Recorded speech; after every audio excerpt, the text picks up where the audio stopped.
Need to get you sauced up.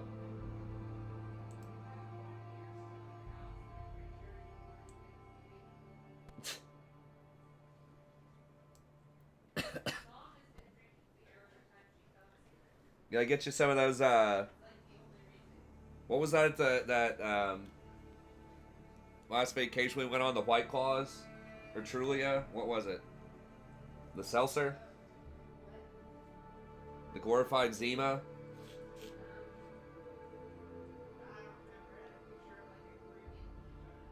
I think it was White Claw. Get you some...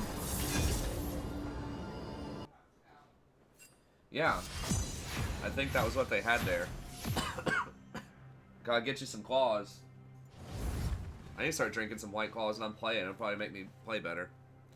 Hey, what's up, everybody?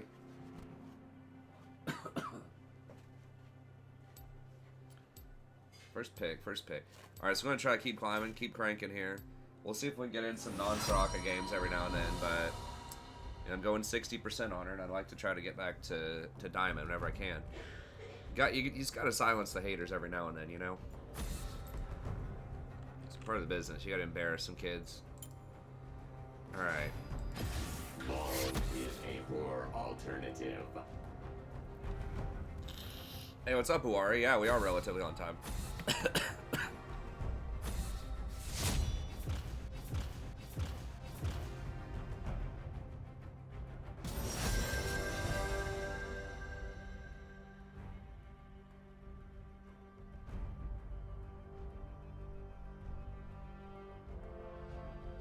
It's alright. I do mute the mic typically when I do that. They're probably setting up for Nautilus because they banned Morgana, but I don't know who bans Thresh. Like, I love Thresh. Give me Thresh all day. Like, occasionally you run into a good Thresh, but I would much rather play against Thresh than a lot of other supports out there because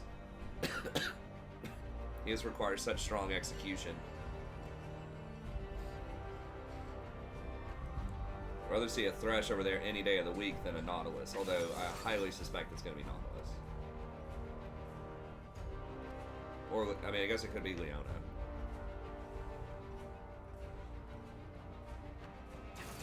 Oh, Pyke, okay. Pyke's actually a little bit better, because when he starts charging up his spear, you can hit him with that silence that knocks him out of it. His spear is on a much lower cooldown, though, so you can't do that, like, all the time. But if it's kind of a sketchy looking, you're not sure if you're going to be able to dodge. I don't know how Cho in the jungle is.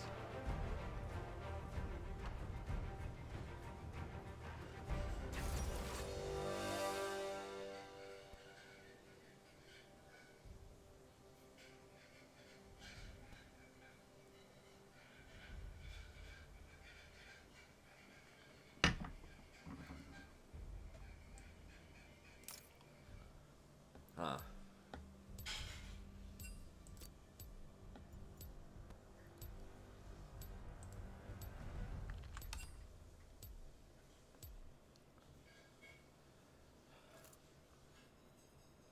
Yeah, the new champ is really complicated. Certainly T, baby. Everybody loves him. Your favorite designer of Yasuo and Zoe. He's back.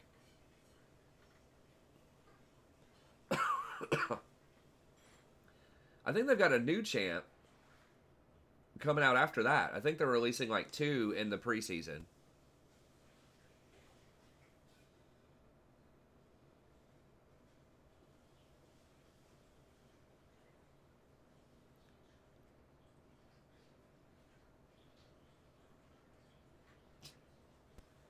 You know, the thing is, you know they've probably shut him down also on like over half of his ideas. Like, think about the other, like, crazier stuff that they didn't probably let him do. I mean, it's cool. I like it. I like the ambitious stuff. Even if it's all broken, if it's a bit different, I like it. I mean, I'm someone that doesn't hate Yasuo. I know that's rare. I think he's alright, though. Welcome to Summoner's Rift. I'm just gonna ward it. I'm so paranoid about being late. 30 seconds until minions spawn. I'm not sure if the next one's a bruiser or not. Some people are complaining, oh, all they release are complicated champions. You know, so yeah, it's like, I mean, yeah, this guy's a little over the top complicated, but it's like nobody wants Garen in 2019, you know? Like, there are a lot of older, still, like, pretty simple champions, like Garen, Darius, you know, stuff like that. So, I mean, people want stuff that's flashy, that's going to take a little while to learn, it's going to be interesting. People like having a mastery curve on stuff. Like, yeah, people say, oh, it's rough on new players. I'm like, there's like 150 other champions. You don't have to play the new guy if you don't want to. Like, I don't know. As long as every champion of the game is not like that, you know, as long as there are plenty of options, you know, you got to keep the veterans interested in stuff. I haven't really seen it. I know it's on the PvE. I was looking for numbers. I was going to do a video today, but I didn't see any proper numbers on the PvE.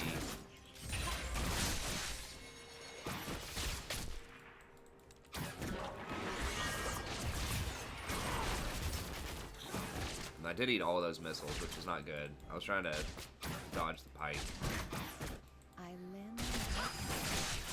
Dang it, come on. Okay, she did miss that ranged minion. That's good.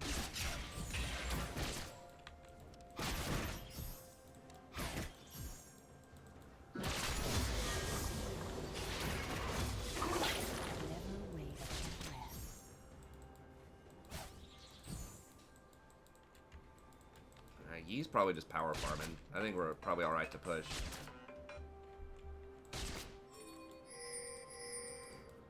Yeah. I'm not getting that. I'm getting the cannon. Oh, he wants to gank. Okay. I can try to get hooked here.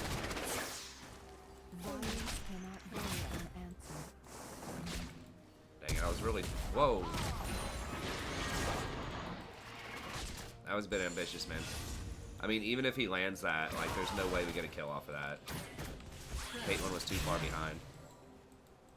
Be at peace.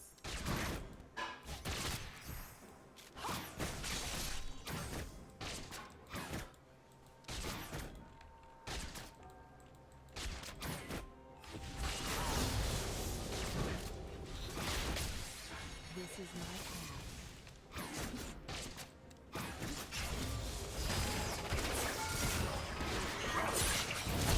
Whoa!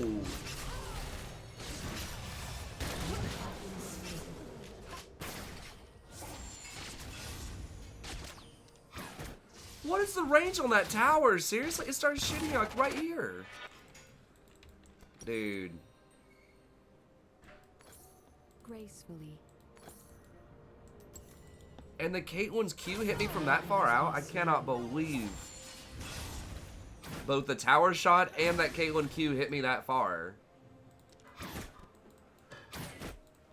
The whole world and about. Dude, that's like, it's literally down to the pixel on both of those. Like, I cannot believe both of those hit me. Like, literally the maximum pixel. That, like, the animation on the Caitlyn Q didn't even look like it hit me. It was, like, beyond the animation. They know serenity. I'll have to go back and watch a replay on that. I cannot believe the tower hit me that far. Like, I could see taking the first hit, but, like, the second one, I thought I broke the chain. Oh, my God. How did that not trigger? Dude, this is rough.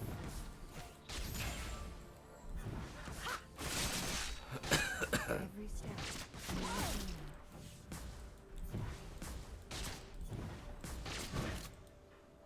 I knew I was going to take one shot, but I was like 99% sure that I was going to get out of there before the pike hooked me. Where am I needed? Jesus. All right, well, that was real bad.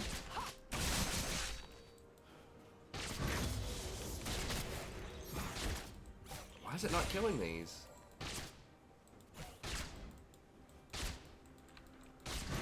For peace of mind. I have to keep an eye on that dragon.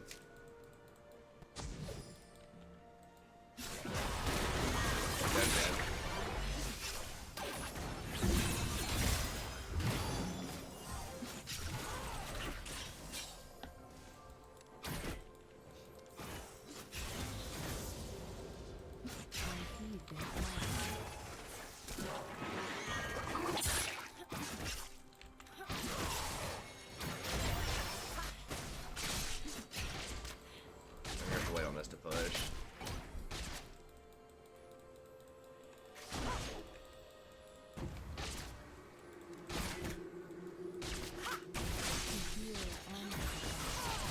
Wait, hold on. Wait a minute. We have the Caitlyn on our team. Oh, it was Kai'Sa's W. I can't even freaking tell with that skin, like, which champions are which champions. Still halfway asleep. Oh, Jesus. Is he gonna get out? He's gonna flash out. Oh, my God. Alright, we'll chalk this up to a rough start. Is the Kai'Sa W through traffic? Never waste a breath.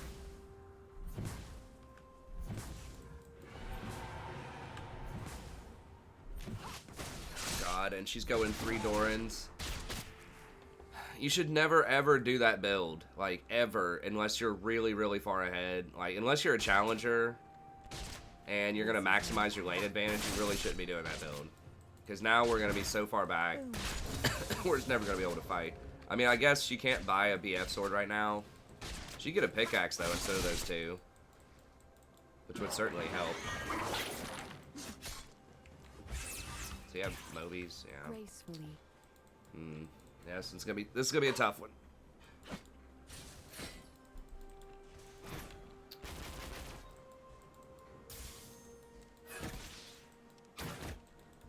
What's up, Skaner? The whole world. Because the whole point of taking those Dorans is you need to be able to win lane hard. I mean, it does give her extra health, but the thing is, if she gets hooked, like, she's probably gonna die anyways.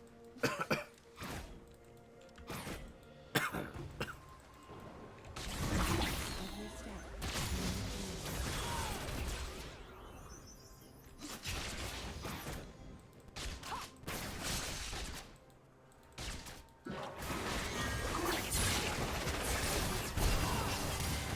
I'm dead. Where am I needed?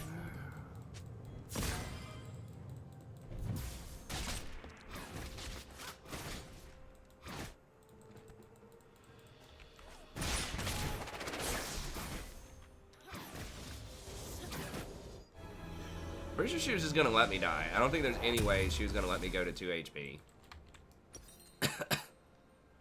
I think she was just pinging that timer so that she's like trolling me. Like, I'm not gonna use this on you.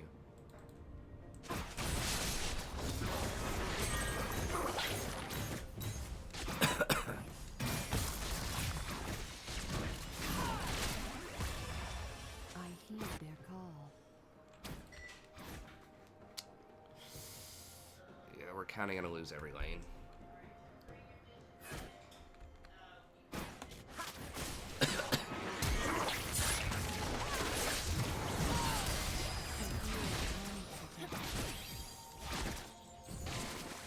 Okay, I mean, I can. I'm in a game, so. They can run. Why does that not trigger? Did they nerf the execution? Did they hot nerf it or something? I feel like there have been several minions that have like been below 30%.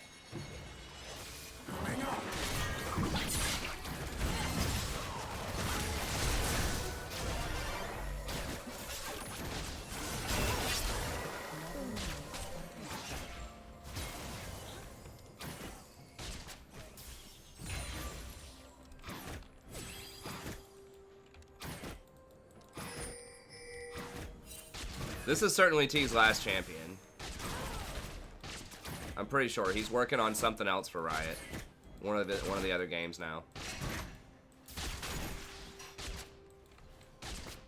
Come on, dear. In the middle of the game.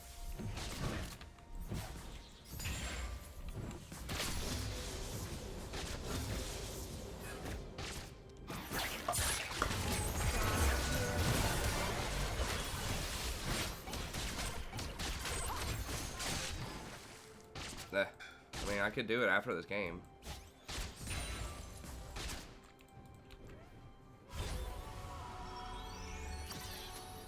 I don't know her reworks. I mean, so much of it comes down to numbers. I just off the top of my head, I would say I doubt it.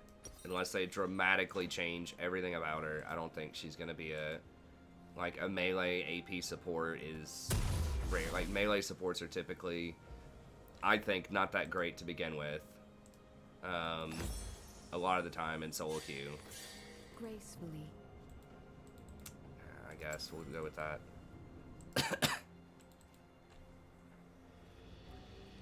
So I am doubtful. Oh, okay. I mean, jokes are hard, man. I get people honestly asking me stuff about like really weird support or like really weird like champs that probably can't support. The whole world in love.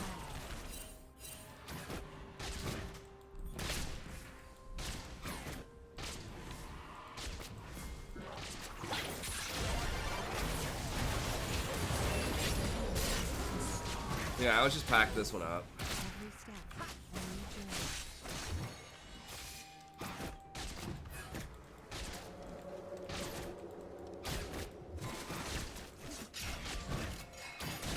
I should have probably dodged this. I mean, we've had a pretty terrible game bot lane, but it had to basically go perfectly for us to win this.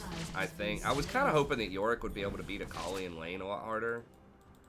I don't know how he's losing that one, but 9 times out of 10, if Vlad's gonna be the Lux mid lane, Lux just can't do anything. He gets too much health to burst down a lot of times. He can so easily dodge a lot of her stuff. Well, I mean, Lux has a decent win rate, I think, middle, but it's just like almost always see her lose. And I don't know why that is. Or maybe I just remember it, but... Hey, what's up, Noami? I heed their call.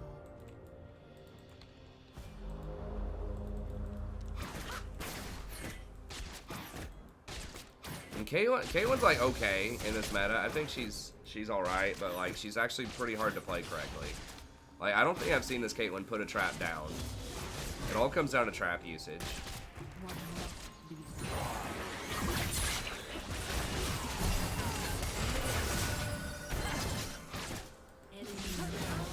Okay, there's a trap. That missed. It seems like the silence doesn't even like stop the pike. Because it's been like 3 or 4 times where I silence him and he still throws the Q.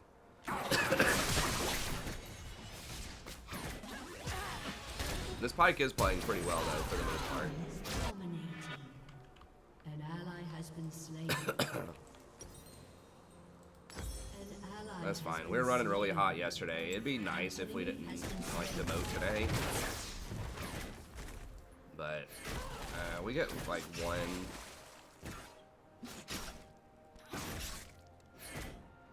It depends on how the plants stack at Fane. It seems like it probably wouldn't be amazing.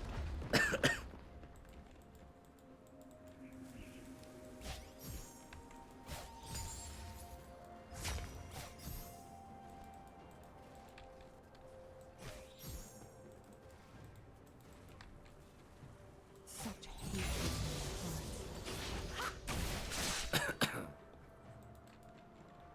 Your turret has been destroyed.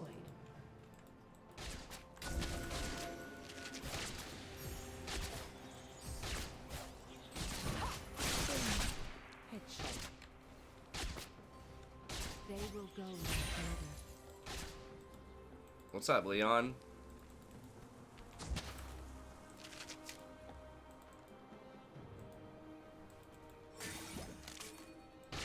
Yeah, I don't usually surrender, but I'm fine packing this one in. We're losing everywhere. Like, we don't have a single path to victory. I'm pretty sure we get outscaled at every single position. And everyone's getting obliterated. Like, we're down 2 dragons. 2 dragons, Rift, 2 towers, 15 to 2. This is my time. And, like, not a single champion scales better than their champion. But, I mean, I'll keep trying. If there's one guy, I'm not going to, like, AFK in the pool or anything.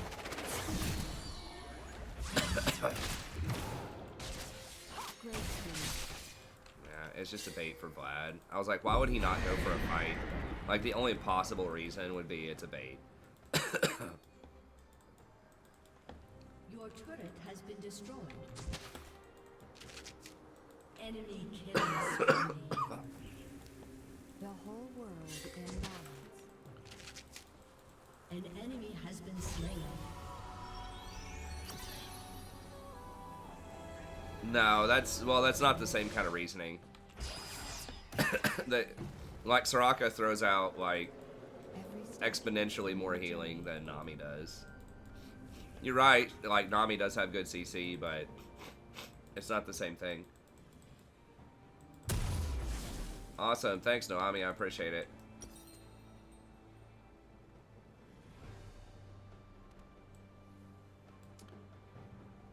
I'm gonna have to get that, I think. where am I? I mean, it doesn't matter. But I really need boost because the map's opening up. No, I played all the champs that I would like to play. For the most part. I mean, I don't know. Like, if I was playing other roles or something. I mean, I've been playing the game for about 10 years, so I've played most champs and I've had an interest in playing. Now, there might be some that are more fun than I think in certain roles or in certain metas, but I don't know. I can't think of anything offhand. Because if I could, I'd probably just try it out.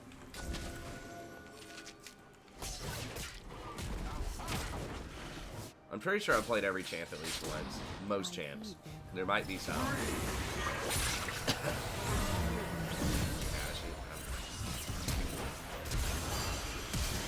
Why would you ping me?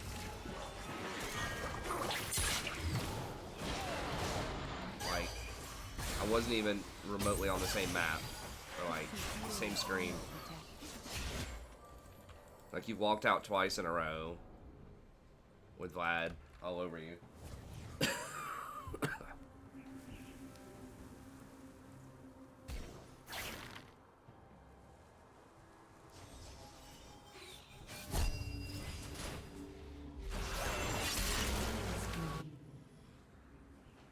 I lend my aid. I mean, I can see the power behind Senna. I think that she can be really good. I don't know.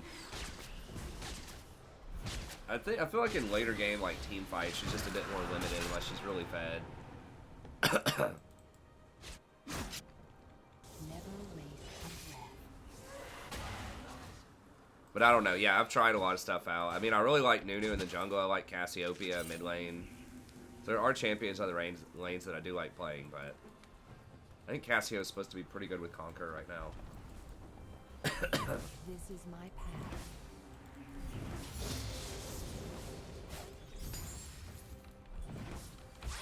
I mean, Caitlyn can be good, but she's actually really hard to play for some reason for a lot of people because people don't play her correctly. Like, she's not an auto attack. She's not Jinx. She's a lot closer to Jhin than she is Jinx, and people play her more like she's Jinx. So, like, her auto attacks are not really, like, that great. Because she doesn't have any attack speed steroids. Like, she's really all about that burst. Like, you have to land traps. You have to properly combo your traps. Like, she's like a zone control burst sort of mage. Type of ADC. And a lot of people just don't play her correctly. They just try to just sit there and auto without using traps or without using, like, nets or setting up plays. She requires a lot of setup.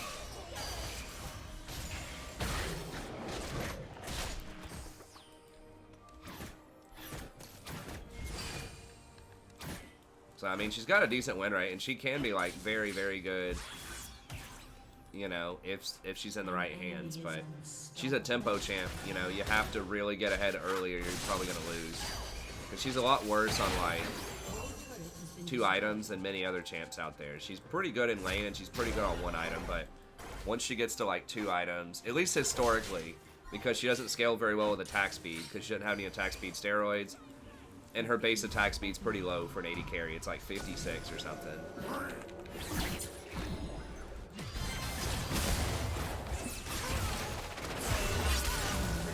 I still killed her? Oh, he's really bad. So, like, traditional Zeal items aren't that great on her. Although now, you know, she can, like, skip the second Zeal item and just basically go, like, Storm Razor, Rapid Fire, Infinity Edge. Those 3 items, I'm not sure exactly the perfect order. But she doesn't have to get, like, a Static Shiv anymore. So that does make her better.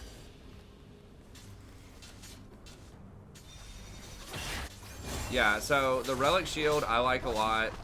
I might just die here. The biggest thing is it, like, in most cases, you know, I've kind of cashed out on this game a while ago, so... I mean, even in, like, a terrible game that you see right here, you know, I still completed the final item by 20 minutes. Even in, like, the worst scenario you could just about draw up, other than everybody's literally AFK. We were still able to get our gold. So that's why I like it. I feel like with Spell Thieves, a lot of the time, if you start losing lane or you get camped, it can be really hard to get your charges. And there's really, like, virtually no benefit anymore to going Spell Thieves. Like, you don't get the mana regen, you don't get the on-hit effect. Like, the only difference is, how do you want to charge your gold? What's going to charge faster? I would say consistently in most games, in most ELOs, the Relic Shield version is going to charge faster because it's guaranteed. It's actually, like, relatively quick. It's on par with Coin. I thought it was going to be slower when I first did the patch notes, but usually you can get it around like 10 minutes or so if you're just getting most of the cannons. Like, you might miss like one cannon.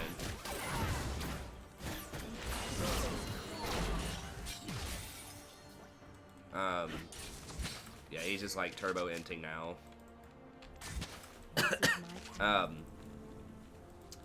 So you get more guaranteed gold, or you get your guaranteed gold faster, which means you get your wards faster, which means, you know, you just have better control over the game earlier.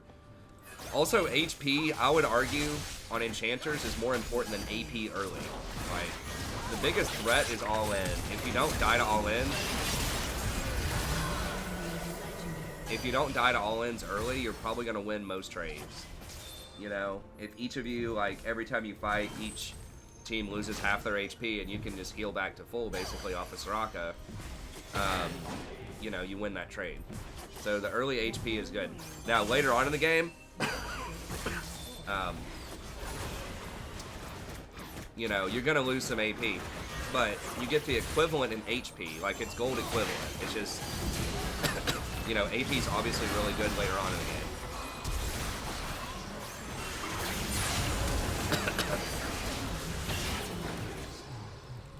So, like, you're getting 40 AP instead of 60, but you're also getting, like, way more health.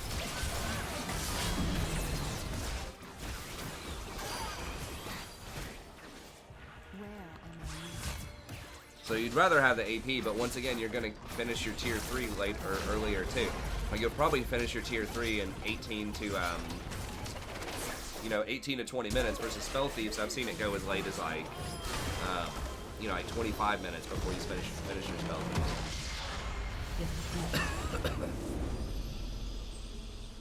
I don't like Unholy as much for, I think you have to get IE on Caitlyn. I don't think you can go 3 items without an IE. I think you can go, like, Stormrazor into Rapid Fire, but I think you have to get IE. I mean, it's cute to try to get the extra on hit, but I think you need the crit modifier. And attack speed's just so bad on her to begin with.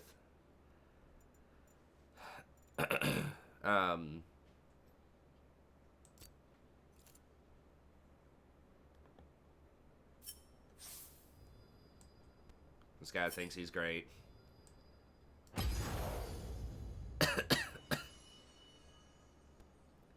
What's up, Juan? He must be like a Thresh player that's like butthurt that I banned Thresh.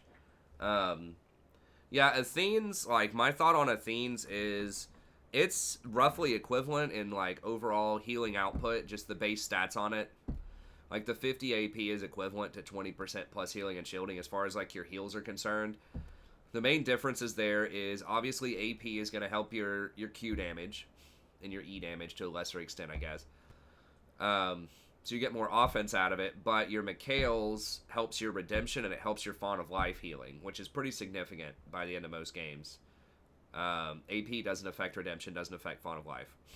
So that's kind of the differences there. So that's about even. So then, you know, it kind of comes down to the passives. I think that with Athene's, you do get some more burst when it's charged up, but you're throwing out so much healing, because your heal's on like a 2-second cooldown at max rank, that you're just probably not going to be putting out a ton of damage.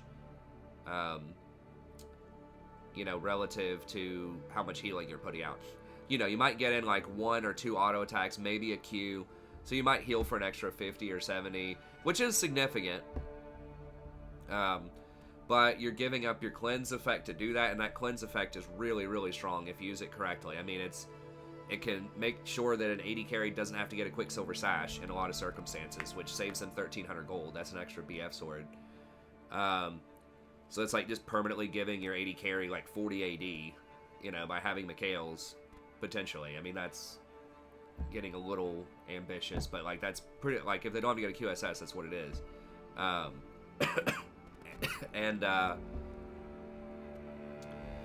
the passive healing on it's actually really like nice on Soraka.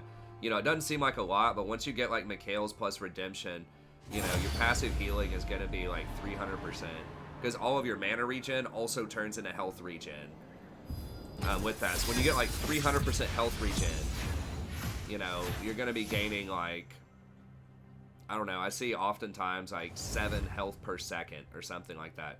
So that's like 420 health when you're walking around the map. So it does add up. Hey, what's up, Fair and Wolf? Well, I had a terrible game. I mean, the ADC didn't have a good game either, but I played pretty poorly that game. So I'm not really that, like, upset about it.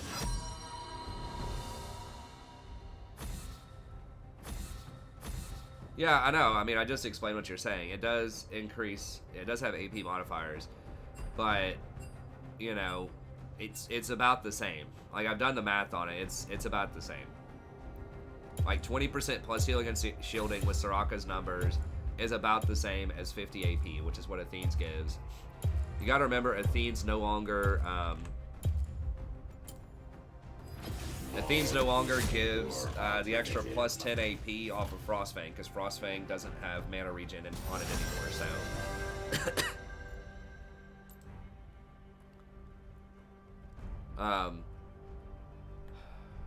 Athene's Redemption, I mean, like, Athene's Redemption does give you a lot more AP, which is really good, but it doesn't increase the healing on Redemption, whereas Mikhail's gets triple value on Redemption. So it just kind of depends. I mean,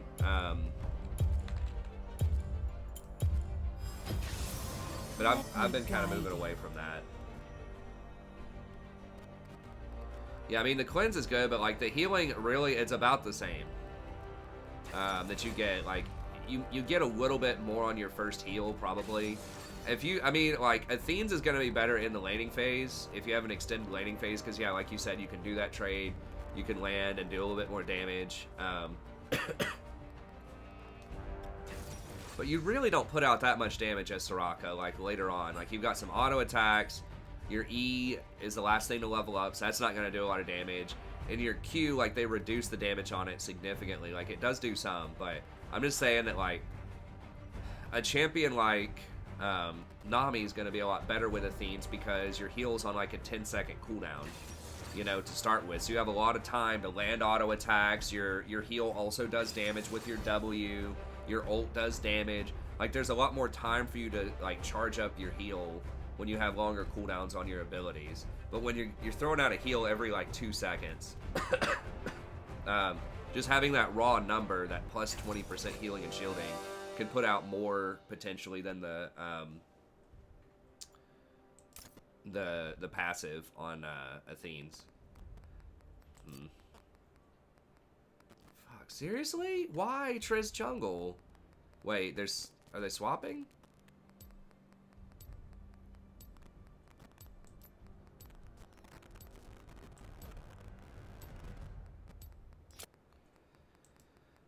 They may not have swapped. I mean, maybe they're going to swap it literally the last second, but the teams are sketchy anyways. I assume they were supposed to swap and go Trist middle.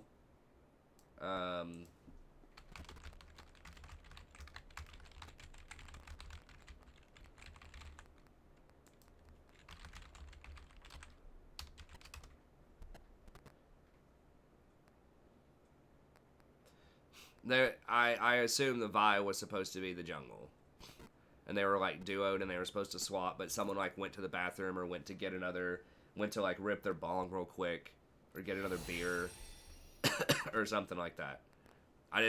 I don't think there was supposed to be a Vi middle and a Triss jungle. Like, because it's the other way around makes so much more sense.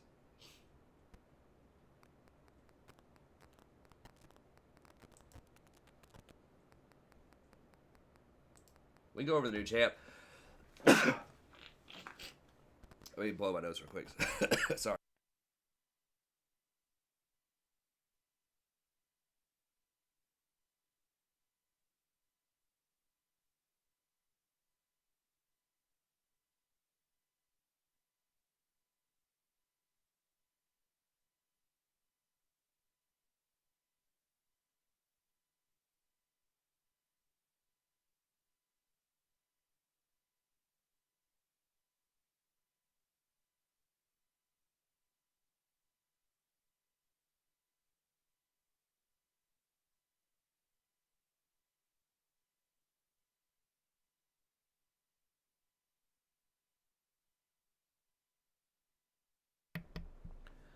All right.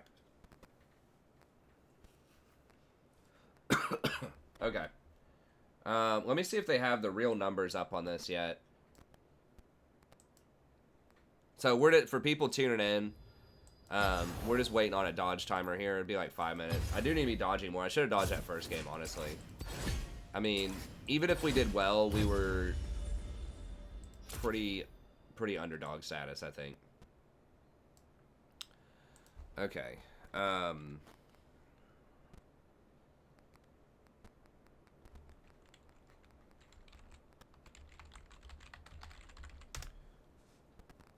me see if they have actual numbers out there yet or not. I mean, he's on the PBE. In theory, people should be able to look at the numbers. These lazy wiki people.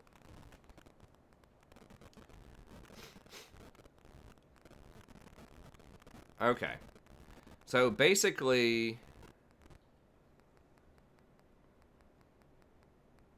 Okay, I think this thing actually explains it better for now.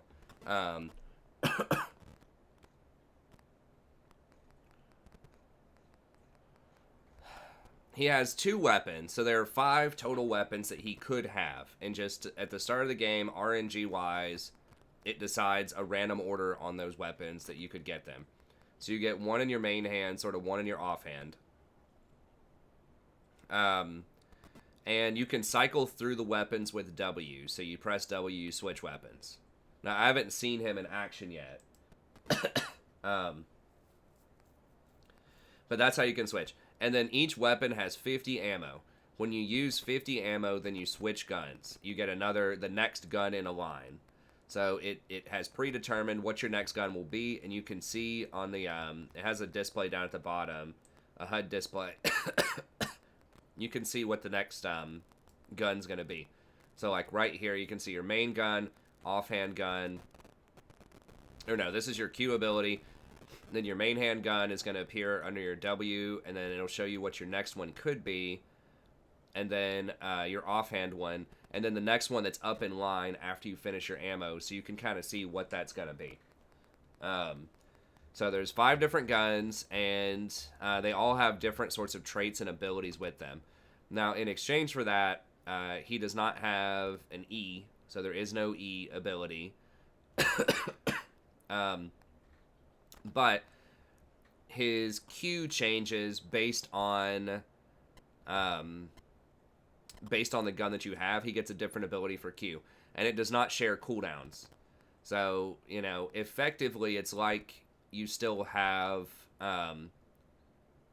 you know, 2 abilities every time, right? That are like your main abilities, and you have 1 sort of utility switching ability. So it's similar to other champions and how many abilities you're going to be going through a lot of the time.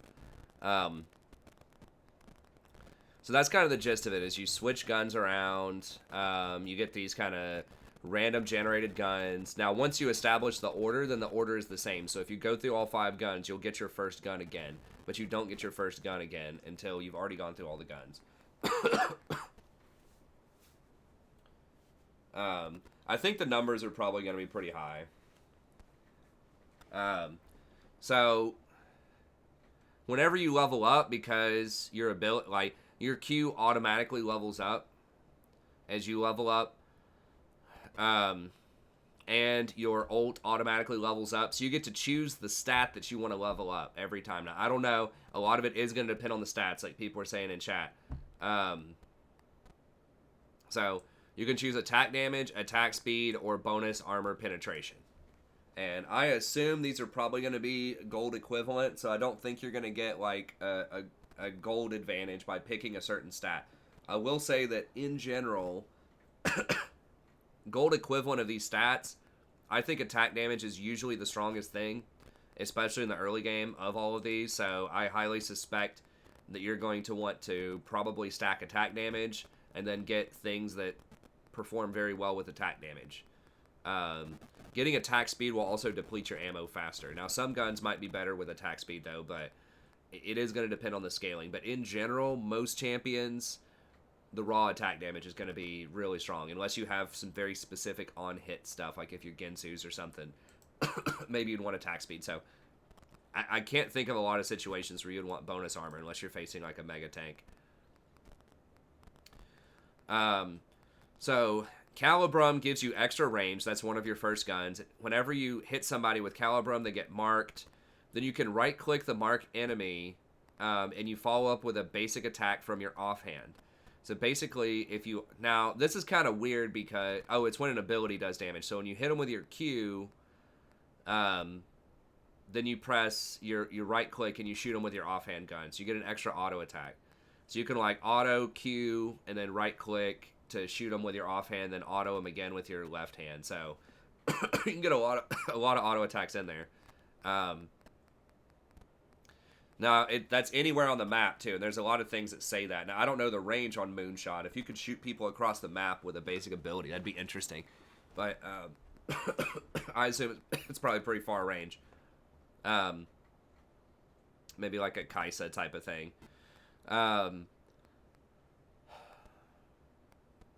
Moonlight Vigil's follow-up attacks mark all enemies.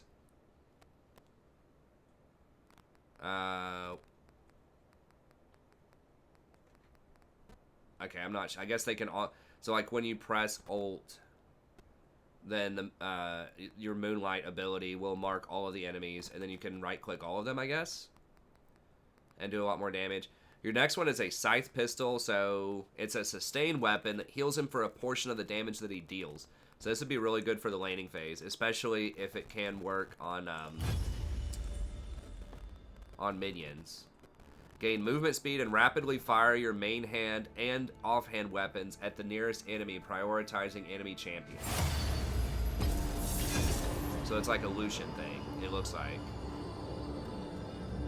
Now they behave like basic attacks but deal reduced damage. I wonder if on hit works there. You could stack Conqueror really fast with that. But like one problem with him is like when you're like picking out your runes and when you're like itemizing for him, you have to pick stuff that's good with all these different kinds of guns. So like, yeah, something like this, like maybe a Blade of the Ruined King would be really good with this one because if it applies, you know, on hit stuff, then that would obviously be really OP with like a Lucian ult that applies on hit. But then like Blade may not be as good with like Calibrum, where you might want, you know, just more raw AD.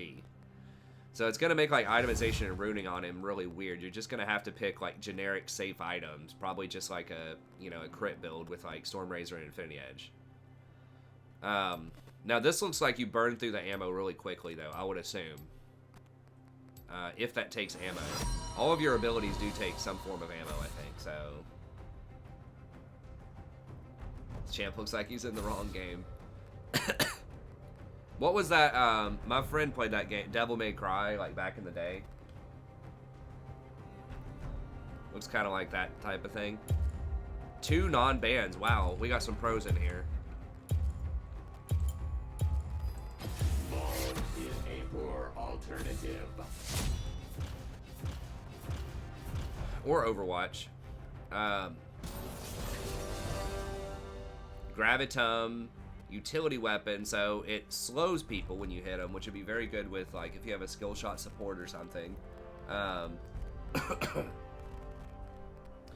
you damage and root all enemies on the map affected by that. It doesn't use the offhand weapon. So this one looks kind of... I don't know, the slow's good, but the fact that it doesn't involve your offhand weapon seems like it's going to be a lot less DPS. Man.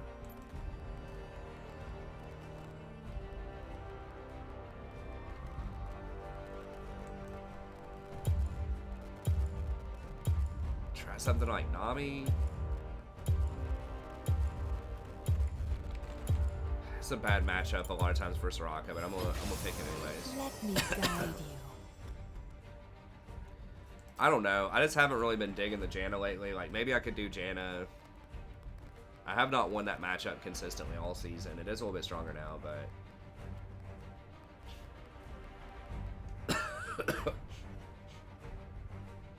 It'll probably be another bad Caitlyn, yeah. I mean, that's a pretty, it's a pretty safe bet.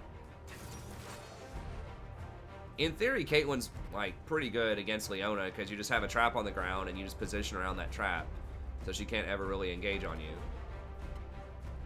I still think Sona can be pretty good. I think she's underrated. Her win rate's definitely lower, but... then you have a wave clear weapon.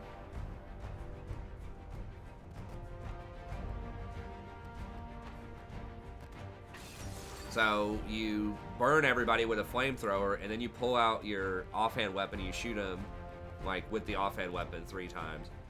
The Gravitum might be a good offhand weapon. So you could, like, hit them with your main hand, and a lot of these abilities would hit them with the offhand next to apply the slow.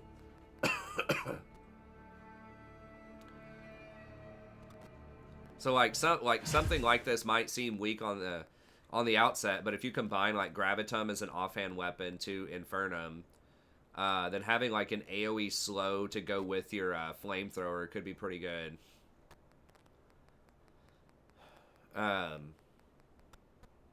It says it also deals ability power damage. That's just getting wacky. And then there's like some kind of boomerang weapon. Close range DPS weapon that behaves like a boomerang. So it's not like melee. I assume it's like a Sivir. When it says close range, I assume it means like Sivir, which is like 500 range. Can't attack again until it returns to him. So you have to, like, throw it out and then immediately switch guns while you wait on it to come back.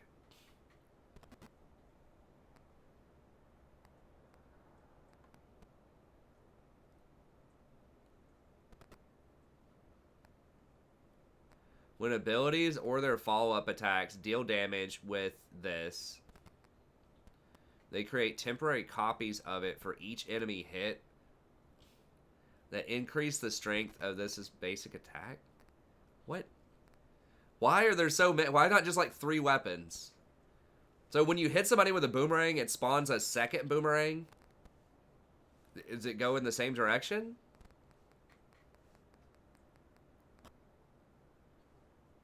I mean, does that just like instantly clear the wave if you just throw this through like 6 minions? It says when abilities or their follow-up attacks deal damage, they create... It doesn't say against enemies. They create temporary copies of it for each hit that increase... Or does it, like, reset as auto? Does he get it in his hand? Or does it, like, spawn out there? So, like, if you throw it at a minion wave, do you just keep getting it? All of the options with this seem like they're OP. I'd have to see it in action. I mean, this is someone that I'd have to see in action. And then randomly you get, like, a Heimerdinger turret. Deploy a turret that shoots the nearest target with your offhand.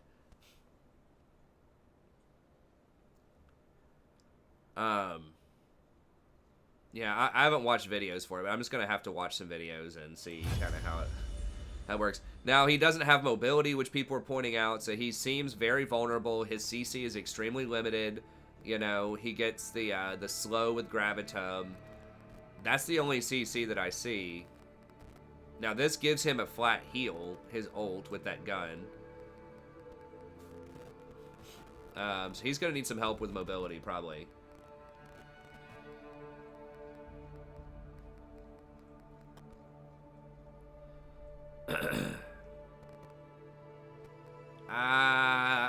I mean, we'll have to see the numbers. I don't know if he can be played in all roles. I'm highly doubtful that he will jungle. I mean, you'd have to basically get Infernum, like, but you don't know what you're going to start with. You can play jungle if you like jungle Ash.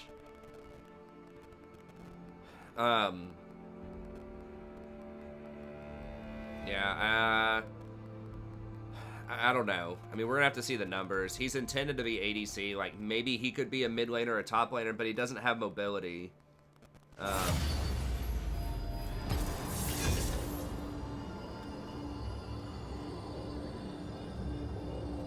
Yes, the weapon he gets is random. And it can't repeat until you've gone through all 5 weapons. So you get 2 to start the game. I think it presets all 5 of them when you start the game in a random order. And then it stays that order throughout the entire game. So let's say that you start off with the flamethrower and the boomerang. Those are your first 2. And then your third one's going to be gravitum. It'll tell you what your next one's going to be. It'll tell you what your third one is. After you run out of all of your ammo with the flamethrower, then you'll gravitum will replace it. And then it'll tell you what your next one will be. Let's say it's Severum. Then after you run out of ammo with either gravitum or your boomerang, then it's going to switch over to the Severum. And so you can't get the previous guns back until you've already cycled through all of the guns. So you have to be able to use all of them.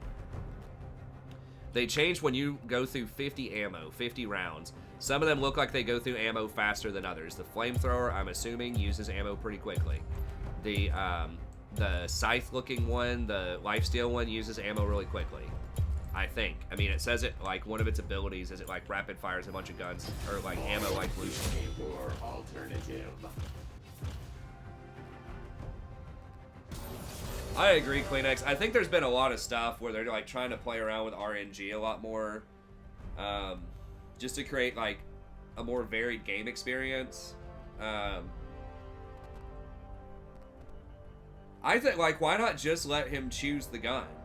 And just nerf it a little bit. Like, that's what I would like to see. Just use the W, you can cycle through all of the guns. You could even keep it to where, once he runs out of ammo with a gun, he doesn't get it back until he uses all the ammo from all the guns. Then he gets a refill on every gun.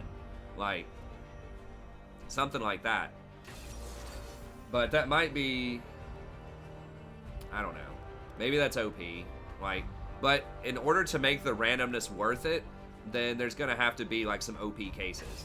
And that's what they've kind of done a lot in Season 9, which I thought was kind of a failure, is they created a lot of champs that have, like, really extreme highs and really extreme lows. And I just don't think that's good champion design. Like, it creates a lot of variation, so games feel a little different. But, you know, like, by nature, something has to be OP, like, fairly often for you to want to take something that's that risky. You know, and you saw that with, like, Akali earlier on. Just a bunch of those, like, 1v9 champs where if they get behind, they're complete trash. But if they get ahead, they're, like, unstoppable. That was, like, Season 9 in a nutshell for me. Was, like, the season of 1v9 champs.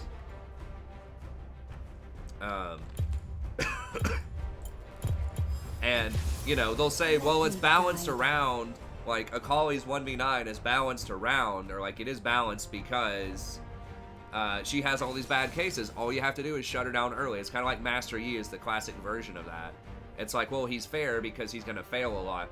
It's like, sort of? Yeah, like, maybe statistically they don't win a lot, but the high case scenarios are just like, the games just feel out of your control a lot. And I felt that a lot in Season 9. Because if they start going, if the Akali goes 5-0 top lane, and they're against...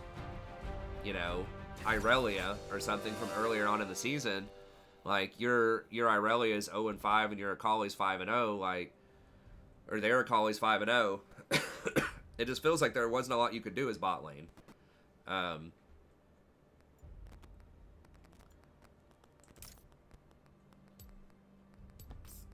gonna have to take. So it feels like they're kind of taking that philosophy again here with Aphelios. Maybe. We'll have to see the numbers, but it's kind of different. It's like his RNG is not just points of strength and points of weakness. It's like how to play around it. So, like, you can control how you do different stuff, but I don't know. The same is true with the dragons. Like, random dragon order, you're not sure. They have tried to rein that in a little bit by saying you can't get repeats of the same dragon until the third dragon.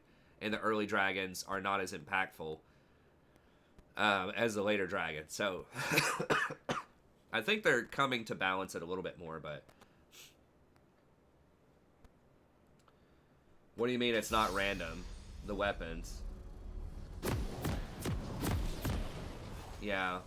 I think bot lane is a lot stronger though, Kleenex. From a support perspective, I feel like I'm a lot stronger.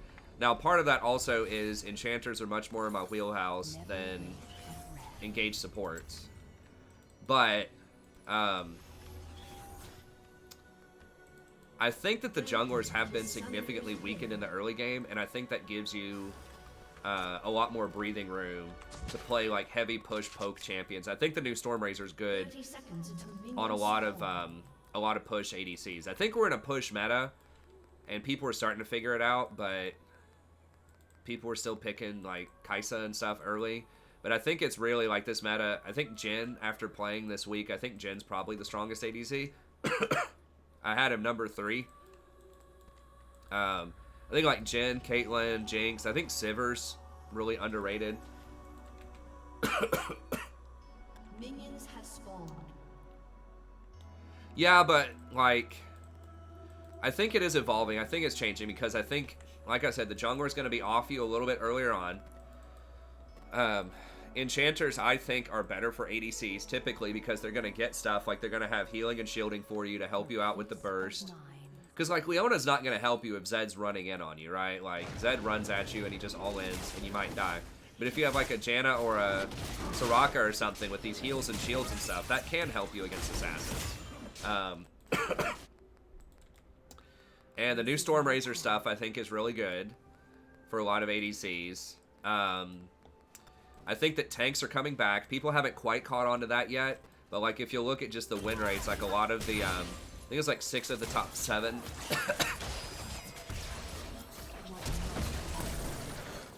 6 of the top 7 ADCs or junglers are tanks.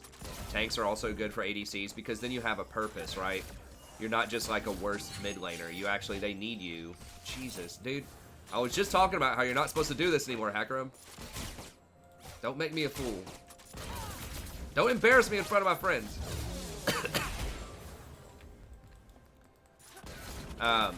But I mean, he didn't get that kill. You know, he is a little bit weaker. He might get a kill mid lane though. Like, it can still happen. I don't think junglers are terrible. But I heed their call. well, you don't have to count your shots. I'm almost positive it's going to give you a counter.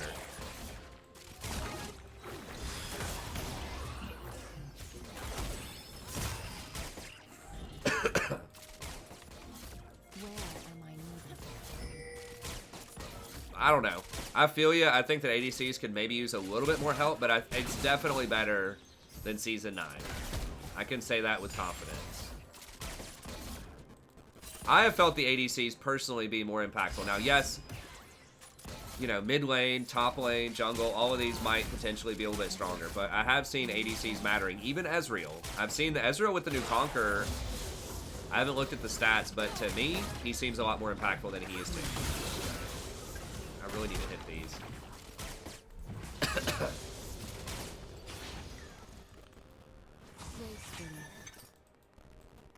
But I'm telling you, man, like Jhin, even Draven, like I think if you start busting out the Draven again with the Stormrazor Rush, like you start dumpstering some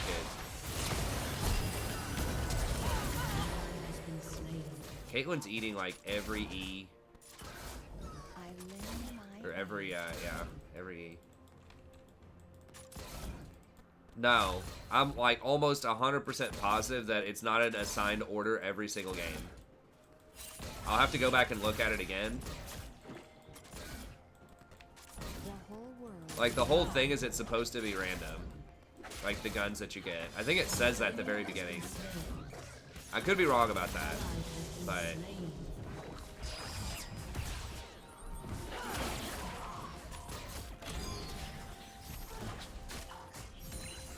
The power of the stars.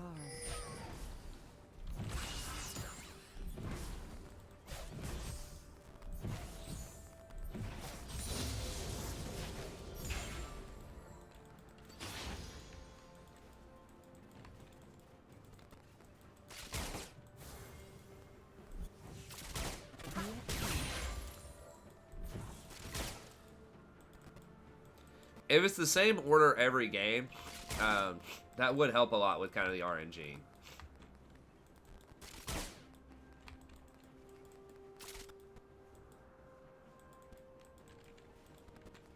I didn't research it, David. I was too busy talking about stuff, so.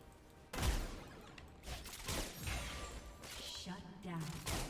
I might regret that. I just thought that the comp looked okay. And I'd just taken a 3-point dodge. An enemy has been slain. Never waste a breath.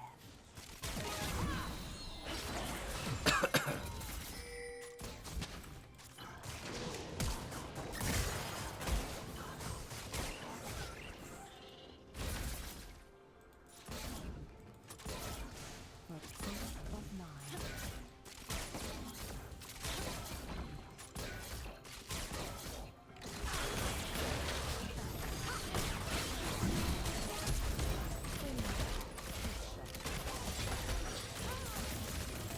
This is my Ally has been slain.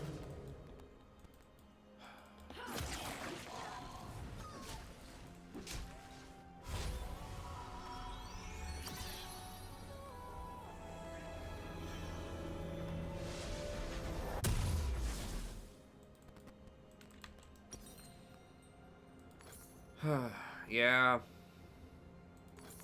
Actually, this would be a game where I do want that early null magic. I heed their call. Yeah, I mean, this lane can be tough if we get hit with everything early. I mean, I got hit right there. Like, you pretty much have to have a jungler gang against Zyra. Like, Zyra pretty much wins almost every lane.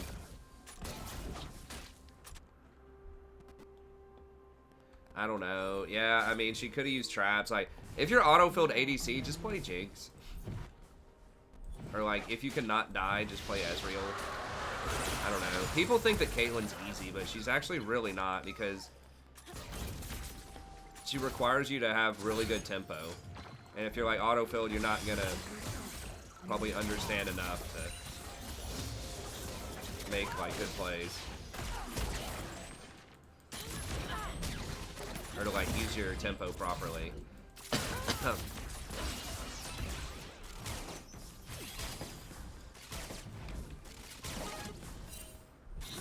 Hatred in their hearts.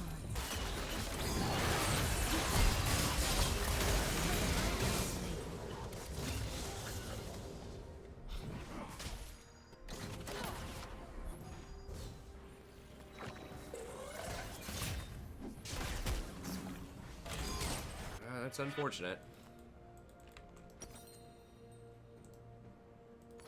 Gracefully.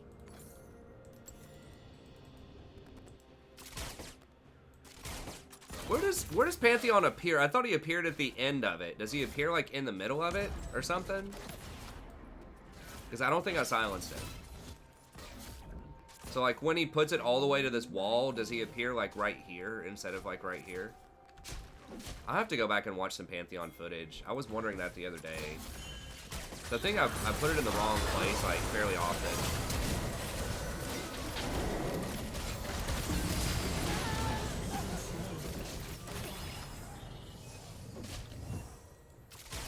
Okay, that was good.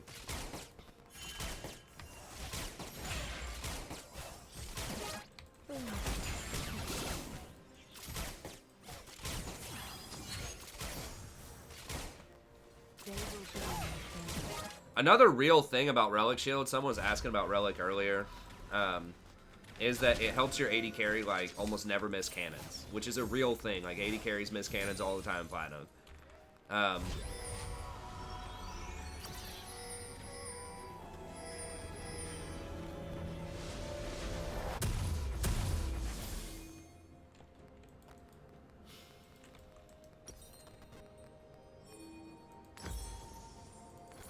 To heal and protect.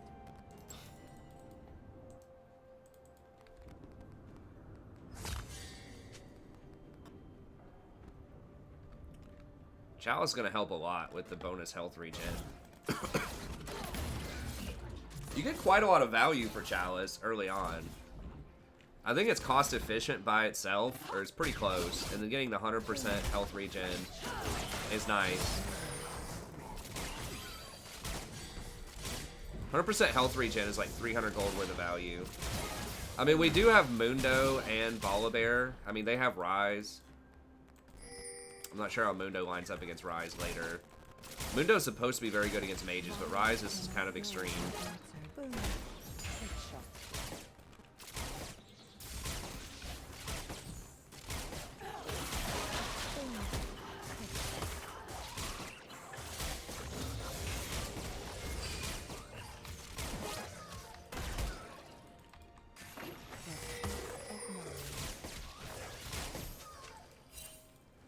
Kaisa AFK?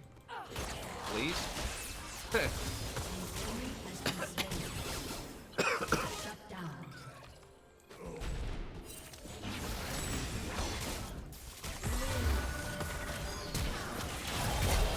I was too busy watching top. Well, we did get the 2 kills top, but I got caught out. My flash just came up. I just looked up there for like half a second, and then of course Kaisa shows up at that moment. I think Zara flashed to root me, didn't she? I thought I heard a flash. Maybe that's not right. Alright, I'm gonna have to sell one of those and get boots. This is my path.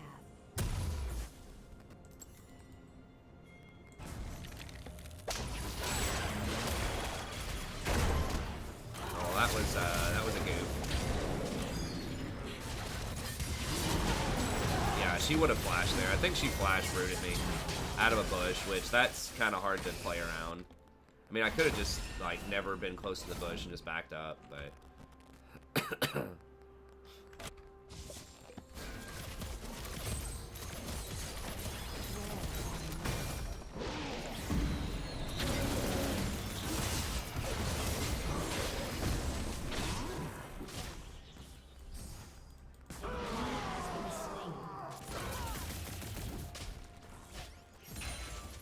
Every step, a new journey. bro, help me push this first.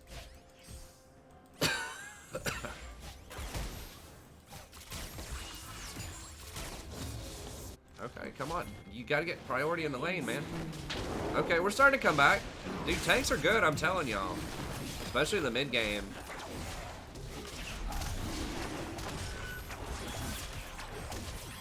This one, maybe. I mean, we're not like in the best of positions, but we're also not in the worst. All right, what's our secondary? Infernal.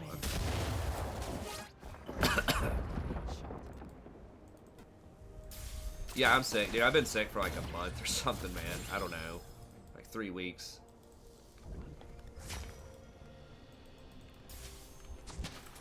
Got like bronchitis or pneumonia or something. Yes. I think Soraka is the best support. Certainly for Platinum and lower. I think. I mean, maybe Challenger, it's a little different, but I've got my ult.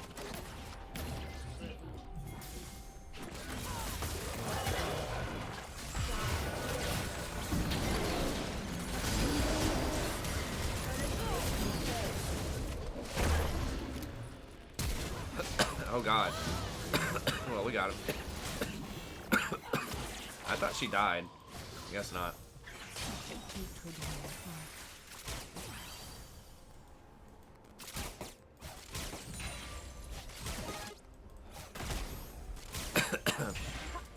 This is one of those situations, you know, some people in the past have said, you know, oh, TSP is just a meta slave. It's like, sometimes, I mean, often the consensus is correct about most stuff, you know? But this is one time where I think people are wrong about the meta, the support meta. No one's talking about Soraka. People are talking about Janna some, but like no one's talking about Soraka. Even statistically right now, damn, they stole that? That's rough.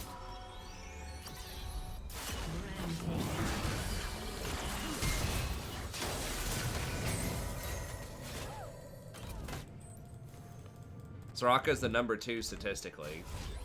Janna's number 1, Soraka's number 2.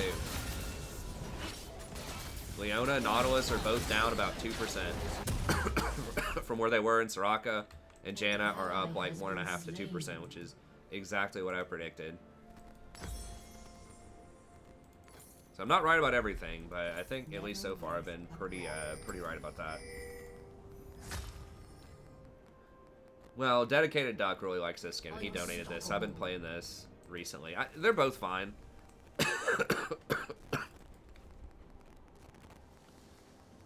Yes. I would say Relic Shield on... I would say almost literally everybody as support. The main reason is just a lot easier to get your gold. Yeah, come on, Caitlyn. Like, you get your gold really easily, which means you're going to get your wards faster, you're going to complete and get your tier 4 wards faster, and it's the exact same gold, like, value as you get off the AP one. The AP one, you're just getting a little bit of AP instead of HP. But the HP, I would argue, is even better early on than the AP is. Because it protects you from getting all in.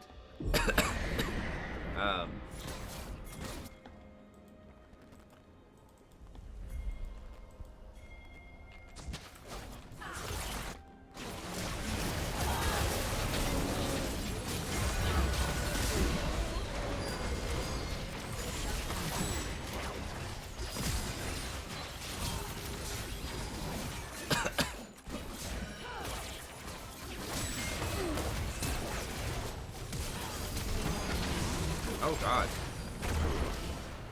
Got that gold card? Got a flash? I guess we got her flash. But yeah, I think you just go Relic on basically everybody. Every step, a new journey. You know, I've even tried it on Sona. Like Sona should be like the best at charging Frost Queens because you just literally press Q. You don't even have to hit anything, and it's still charged in kind of a tougher lane. It's still charged slower than Relic Shield. Like Relic Shield's just OP for Enchanters. Like it's a nerf overall to tank supports because they don't have the health regen on it. But for Enchanters, it's just like a much better coin. And Frostfang is just way, way worse than it was.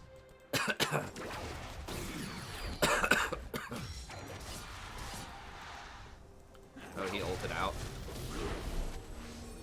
He doesn't have his ult.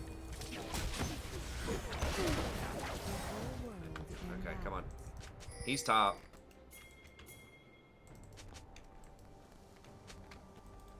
Come on, come on, come on.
Yeah, I mean, he's pretty, like, there's just no like, the main reason you would do Spell Thieves before is, well, it was the only thing that had AP on it. So for Enchanters, you know, you gotta have that. And it gave you extra mana regen.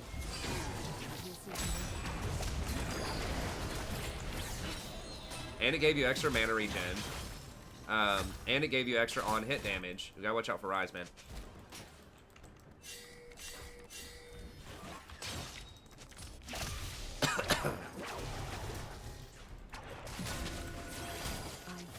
It doesn't do those anymore. It doesn't do any of that anymore.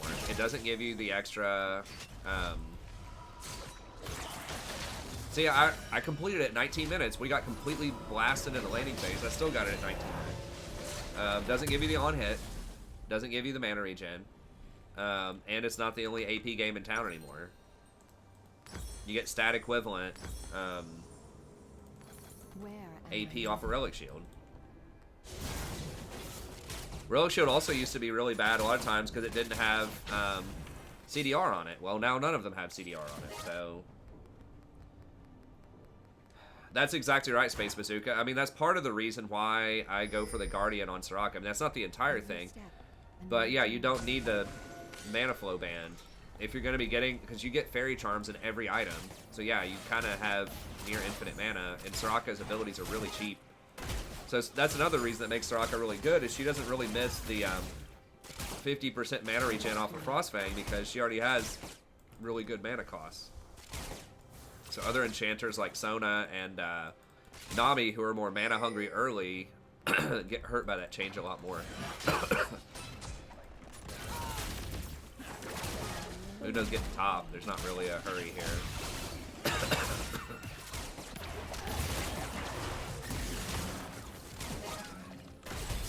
Yeah, this is where it starts to get real. People ask why I don't play Zyra. This is kind of it. A lot of times, like, they crushed us in lane. They had like 4 kills. They were up 4-0 in lane, like 40 CS. But we just won a couple of mid-game fights, and now Zyra is just reduced to basically sitting here watching this. Because I'm just going to out-heal her, even off of just one item. It's going to be very hard for her to kill people.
I don't think they can Baron off of that. I don't know. It's going to be close. Oh, Jesus.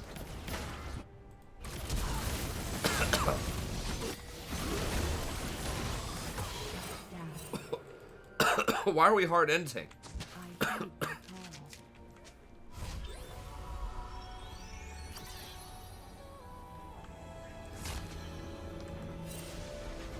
Well, I think someone was like diving the base there. Like, it's going to take us doing something crazy like that, which could happen. I mean, obviously it just did happen.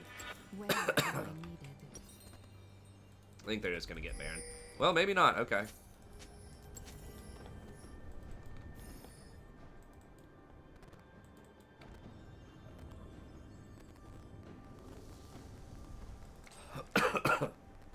So I like Zyra, but I mean, that's just terrible. Like, if you can't go 4-0, up 40 CS in lane and win. Kai'Sa's also one of the, like, in theory, one of the highest scaling ADCs, but she's really short range. Some of them have executioners, too. I mean, Kai'Sa got an executioners pretty early, I think, too, but I'm still just, like, healing through everything they're doing, for the most part, except in the most extreme circumstances right there. Like, I probably healed, like, almost 10,000 right there in that fight. Maybe not quite that much, maybe 5,000. And I healed a hell of a lot.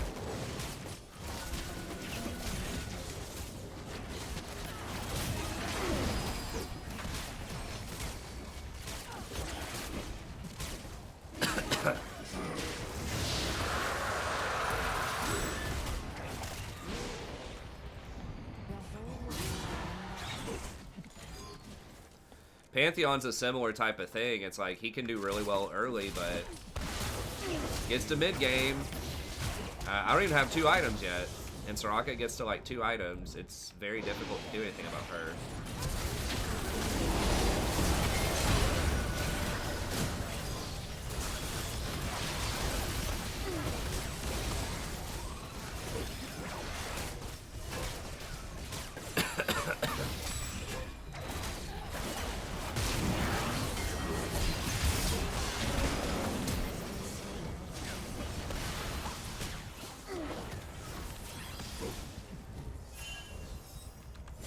They're just like hard inting for me at this point.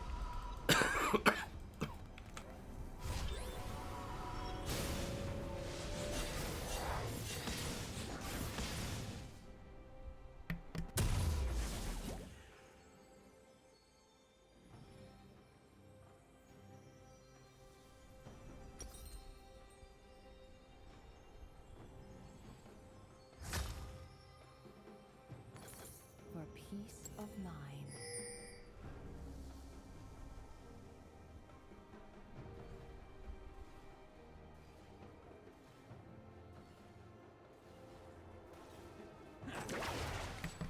Okay. This is my path.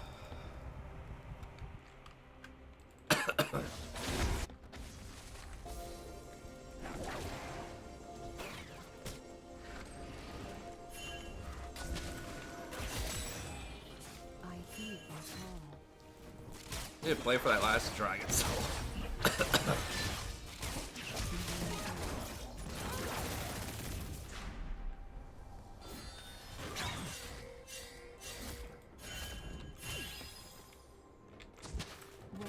Dude, golems bait people so hard.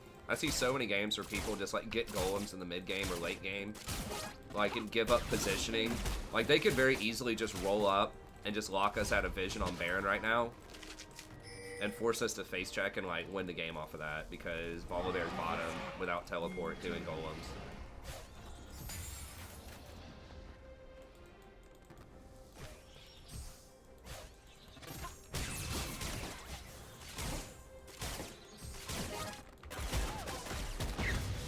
I mean, you do need side lane pressure, but it needs to be people that have,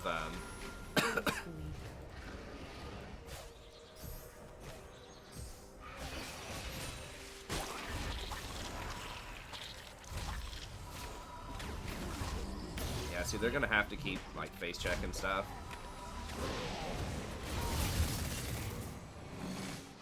Just make them face check, dude. Just make them face check. Like, they're gonna run out of wards. Or push middle. Push middle. In my aid. Push middle. Then you go get it. Then they have to face check. Like, push this lane, guys. How is this hard to understand?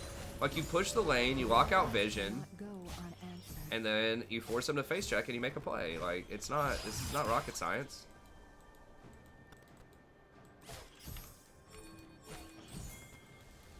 Stars hear me. An ally has been slain. So dumb. Like, if they're sending 4 bottom, just get Baron. Like,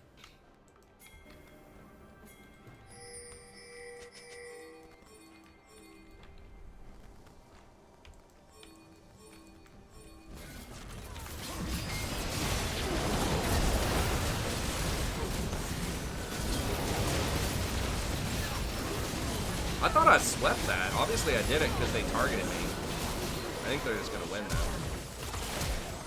Ooh, never mind. Zyra they lined up perfectly for the Zyra. Did I really not sweep that? Has been slain. Wow. If everyone was there though, even though they jumped on me, I'm pretty sure we would have been able to win. Like, they blew everything. They're gonna have to blow everything to kill me. Pretty much, most of the time. I could have sworn that I swept that out. Protect.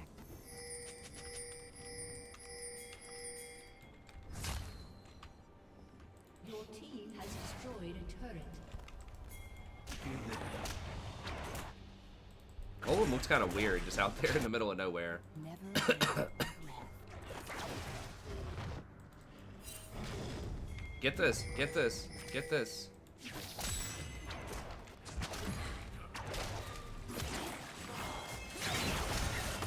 Did they get it? Oh, we got it, nice. For peace of mind.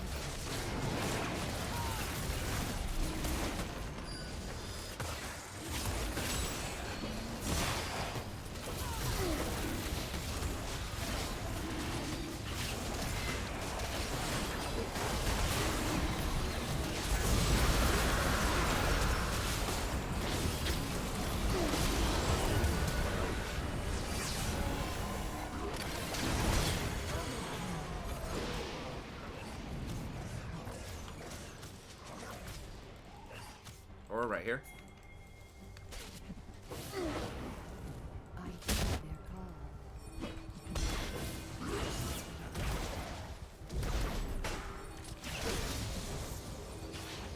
Okay, fine. That's fine.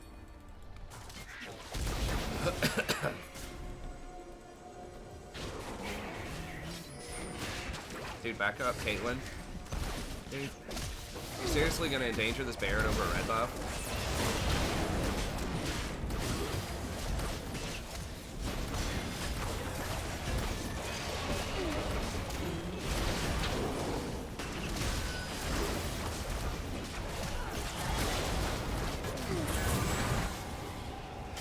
I think it got down to 37. That was actually pretty spooky.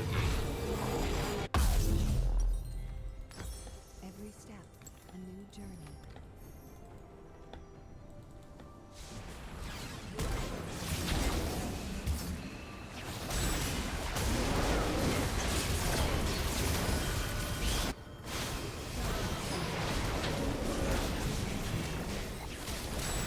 I mean, just the double tank plus Soraka. That's the real meta that a lot of people haven't unlocked yet, but it's like, it's almost impossible to lose that late game, mid and late game. Especially with Spirit Visage. Don't forget, like, how Spirit Visage reads. It's 30% extra healing from all sources, including Soraka. That's partially why she's so good with, Must be done. with tanks.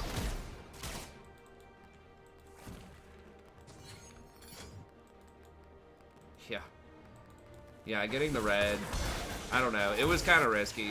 They had a chance to steal it. It was unlikely with Mundo having smite, but I'm pretty sure it got down to 37 health. So he almost missed that smite. Caitlyn's just like hitting Scuttle or something now. I don't know.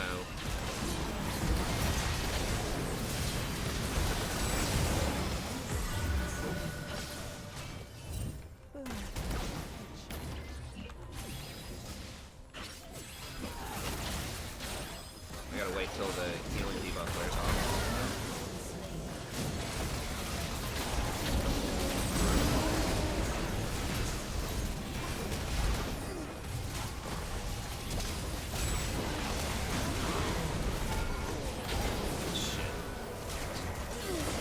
How did I get the aggro on that? What? I didn't even notice. I died to one shot. I could have barriered it. I think we're gonna win anyways. Your team has destroyed.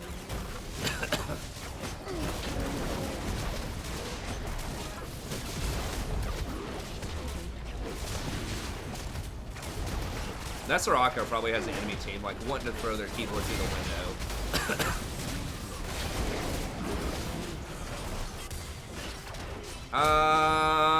I was gonna go Ardent Sensor, but yeah, you could go Unholy Grail if you wanted. The Unholy Grail does turn off your Mikhail's healing, which can be worth in a lot of circumstances, but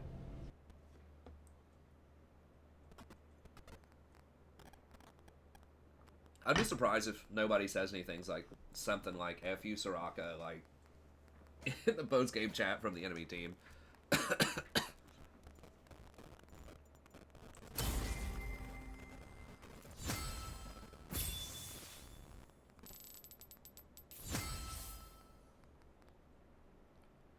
Better top loss as usual, says the 2 and 6 Rise.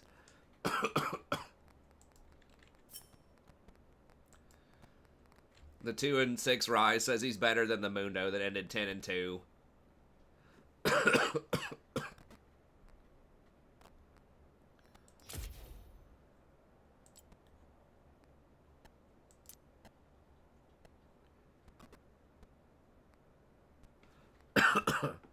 Yeah, I healed for 31,000. Which basically took the Hecarim and the Pantheon out of the game. It's like they just didn't even exist.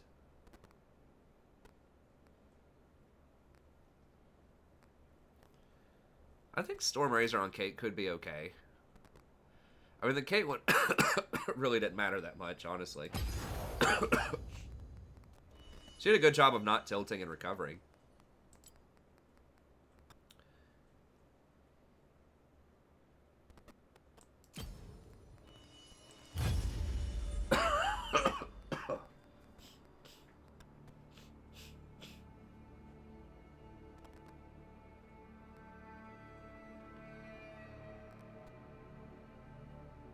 I mean, like, you can't really take medications for a viral infection. Like, antibiotics only work against biotics, like bacteria. Or fungus. Fungi, or whatever.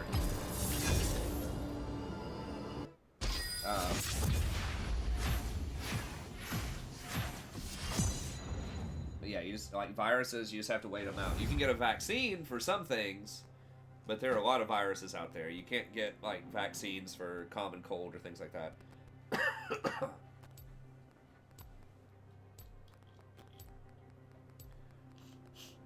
Do I have bronchitis? I'm not really sure. I don't know. I haven't been to a doctor. I mean, I had something like this when I was studying for exams, my master's exam, and it lasted like 3 months or something. I was like sick, potentially even worse than this, during the exams. I think I was so nervous that I coughed a couple of times, but I didn't have to like pack anything up.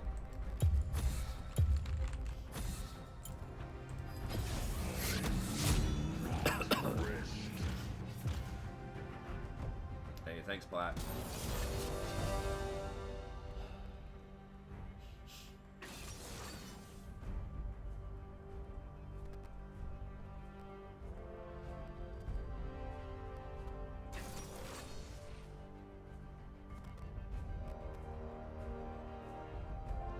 I mean, you can go Infinity Edge. The thing is, like, Infinity Edge items are really expensive. Also, like, she was so far behind, she may not have been able to afford, like, BF pick.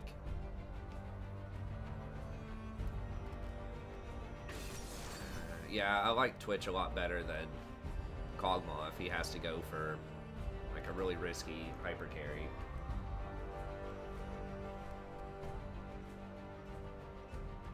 Oof.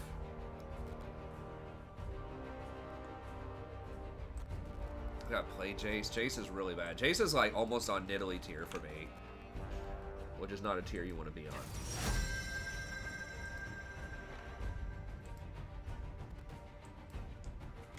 It's like high skill cap, virtually no utility, heavy pressure, early game champ.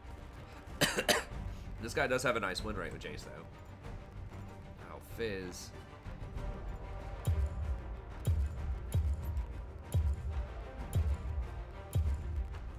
Could go for something like Janna, but it was too smart. Trundle support? Could be Shaco support.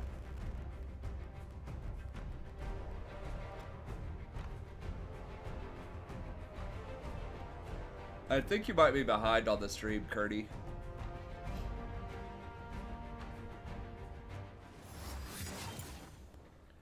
Okay, someone on the enemy team was trolling.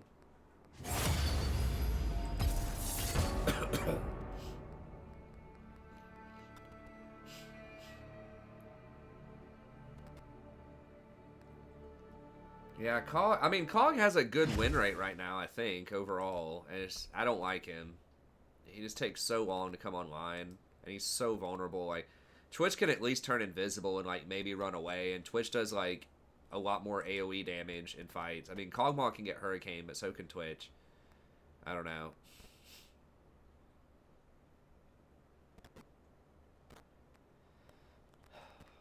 Bot lane ADCs are down. Ashe is down in win rate, like, a couple of percentage points. Senna's up there. Misfortune's actually kind of up there.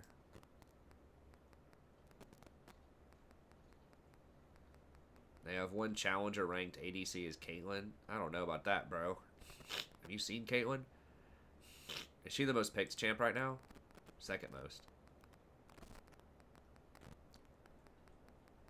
Ezreal's win rate's basically where it was. It might be down a little bit from where it was, but I feel like he's better in some of my games.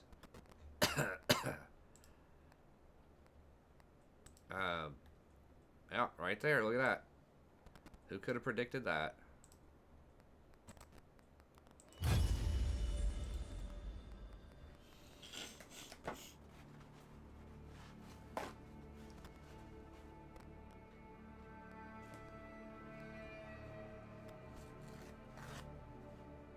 It's like a huge disconnect with supports and junglers especially, and like what's strong and what people are actually picking.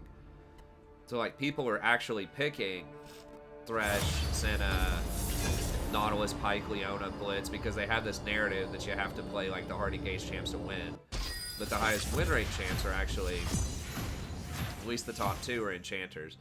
And it's the same thing with jungle. Like, highest win rate junglers are mostly tanks.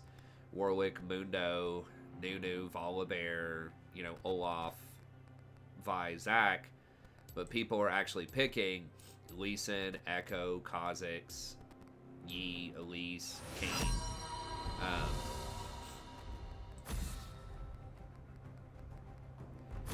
Yeah, I mean, Kog'Maw does damage when his W's active, but you give up a lot of stuff. If he survives. I mean, that's a huge if. I just feel like there are a lot of other champions like Jinx that are similarly like very good and very scary and are way better early on in the game that just have more utility. I just don't like Kog'Maw unless the meta like Rage Blade's OP, or at least Rage Blade's very strong.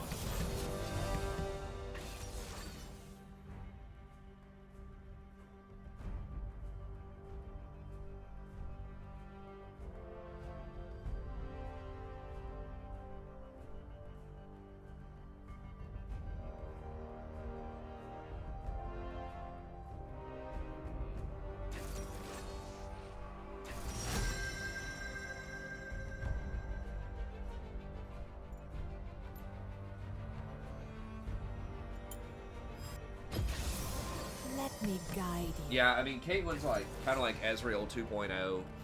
People are just playing that now. It's because people have like finally recognized, hey, maybe I shouldn't play Ezreal after the Klepto nerf, although his win rate's about the same. So people are just looking for something that they think is relatively safe.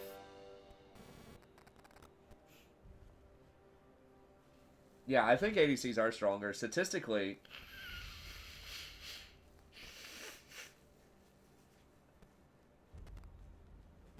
yeah. It's not that Cog is, like, bad. It's just that, like, in the abstract, it's just that I think there are other champions that do kind of mostly what he's trying to do, but they do it better. Jinx is the best one I can think of. That's, like, long range, really good team fight damage, really high scaling. But she's got better wave clear early on with her rockets. She's got her zap for, like, more effective poke than Kog'Maw's ooze. The chompers are actually, like, okay CC to follow up. On engage, she's got the rockets to help snipe out some kills, which are a better version of Kog'Maw's R. Just a lot of stuff about Jinx that's... Jinx is the closest thing. I mean, Kai'Sa's similar. Like, Kai'Sa does a decent chunk of magic damage, just like Kog'Maw does. Kog'Maw does mixed damage, like a lot of magic with his W, so that's one reason you might want to play Kog if you feel like you need some more magic damage, but his itemization is just bad. Like, Blade of the Red King is still not that great, despite tanks coming back a little bit. Like, that helps it out some, but he just feels too vulnerable to me. I think Kog'Maw should be reworked. I mean, if I had to pick, I mean, he's definitely like the top 20 champs that should be reworked. I think his Q and his E are just kind of dumb and don't really fit his kit very well. Like, anything that's Void has potential to be, like, really cool, I think. It's edgy, it's edgelord, you know. You gotta give the kids some flashy dark stuff. Every step, a new journey.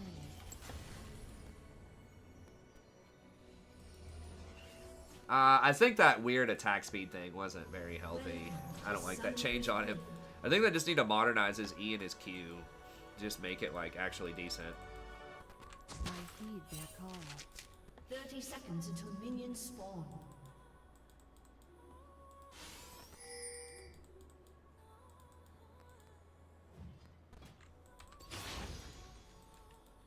We don't have any... No.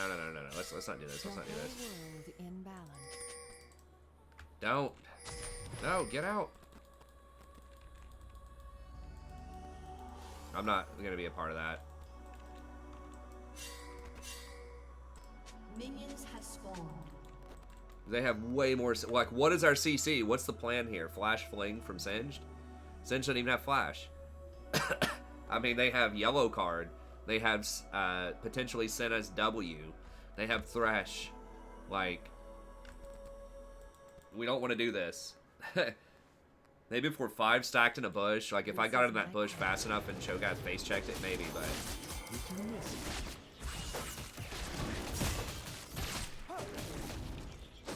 They just need to give him like some kind of mobility or a little dash or something. Like, I don't know. To heal and protect. His R also doesn't make a lot of sense. It's like, it's random poke, but he's supposed to be like a sustained damage dealer. He's got Season 1 itis. You do have 3 charges of Relic Shield level 1, which is actually pretty nice. So, if you don't get anything on that first wave, or if you want to save the push on the second wave, you know, you don't really lose out on a lot. Boom.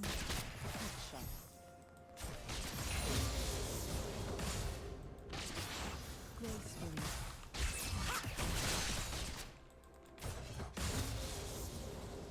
Yeah, something like that. Like a Caitlyn's Net type of thing could work. Or he could, like, shift out. Like, that would be interesting. They don't have, like, a shifting champion. If he could, like, void shift. Where, like, maybe he took, like, a lot of reduced physical damage, but maybe he took more magic damage. Like a Wraith kind of thing.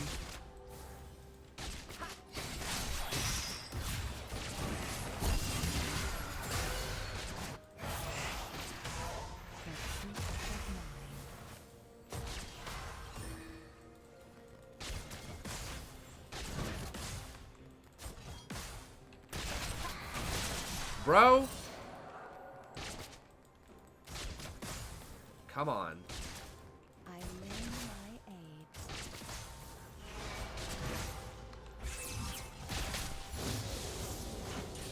First blood.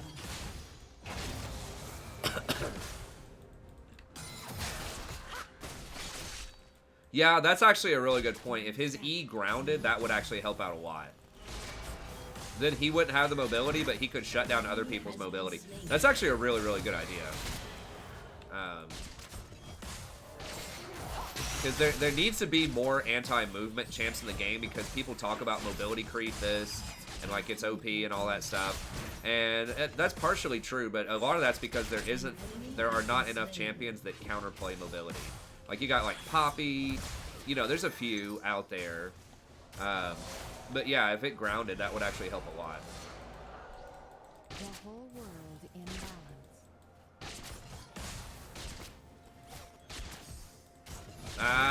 They were gonna get, I think they were toying around with giving more grounding on her W. I'm okay with that if they lower the CD duration on her Q. Like if they bring it down to like 2.25 seconds, like most large pieces of CC.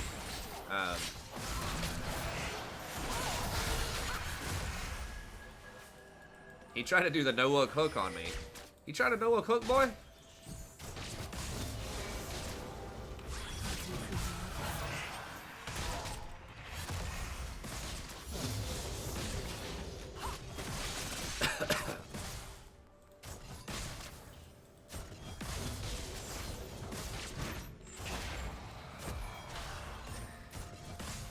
A lot of times his Q is so bad, like, people won't even cast his Q later on because you're losing DPS by not auto-attacking more. Yeah, I think giving her W grounding, I mean, you'd have to take something else away from her kit. Like I said, if they lowered the duration of her Q, I'd be okay with it. If they traded that down a little bit, it'd probably be alright. Maybe, I don't know. Maybe it'd still be OP. They might have to nerf her Black Shield a little bit or something. But yeah, I'd be cool with it if they took power out of either her Q or her shield.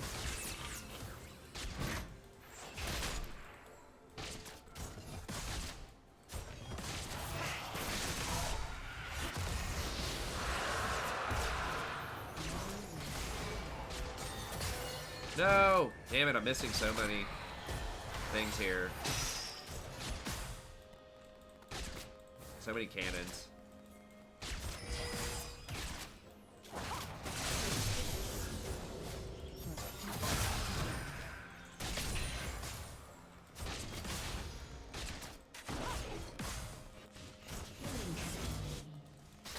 Master Yi or FF.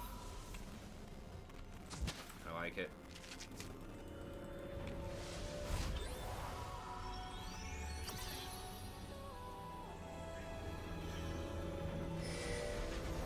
Yeah, I think what Dominique is saying there, I think that's probably pretty fair.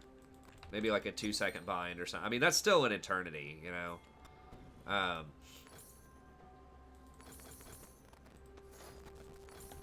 lend my aid.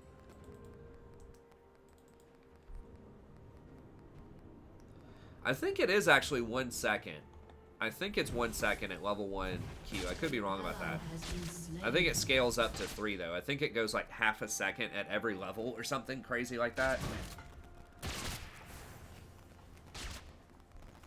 It might go from 2 to 3. I thought it went from 1 to 3 though.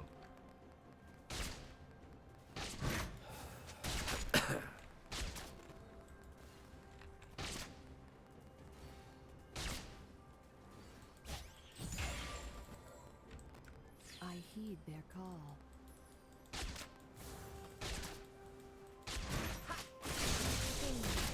Headshot. Is this that same Cho'Gath jungler, I wonder? No, the other Cho'Gath jungler had like... The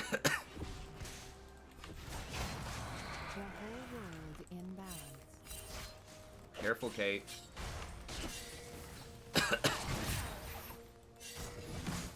Okay. You gotta always watch the TF.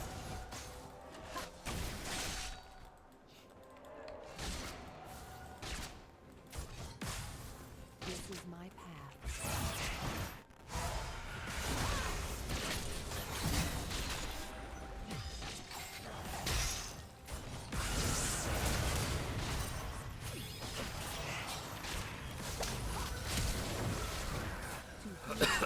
Protect. An ally has been slain.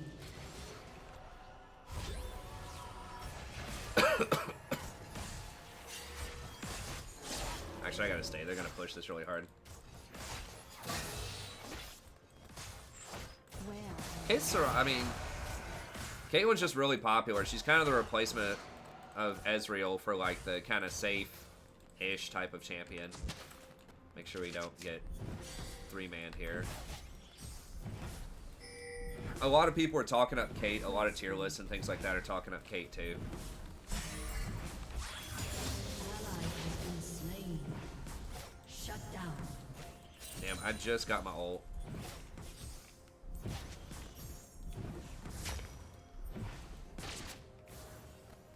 Never waste a breath. She pushed and got it barely faster than me, or I would have been able to ult to counter her ult.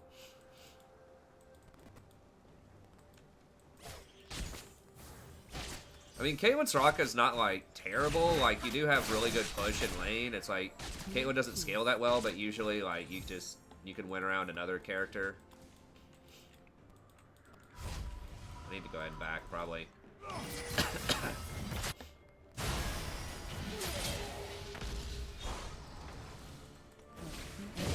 Okay, nice. Slain.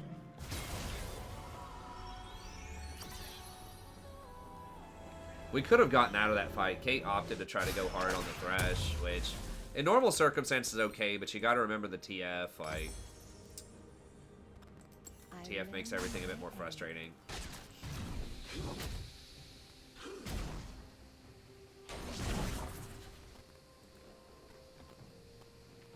I don't want to bait him into going for something. I'll just wait. I want to get those boots while I still have my ult. Every step. On your journey. Soraka is also one of the best users of Ionian boots because she really likes the cooldown reduction. Okay, I was trying to stop them from like rotating.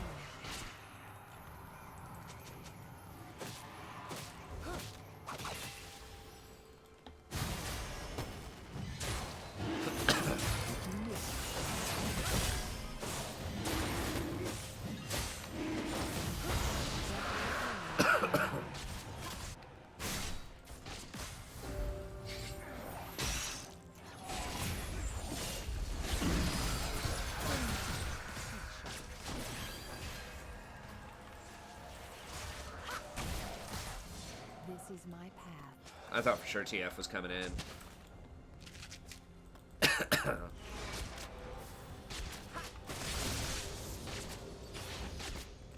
I mean, Soraka just outscales the hell out of Thresh, though. Like, I'm okay with having. I mean, I would rather have something like a Jinx than a Caitlyn, but it's alright.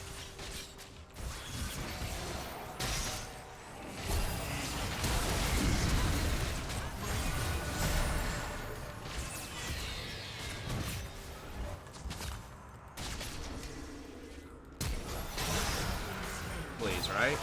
She's dead, right?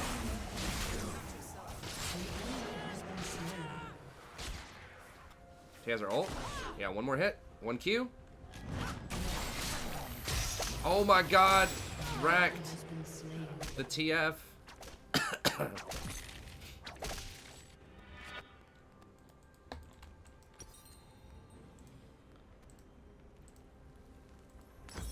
enemy is unstoppable.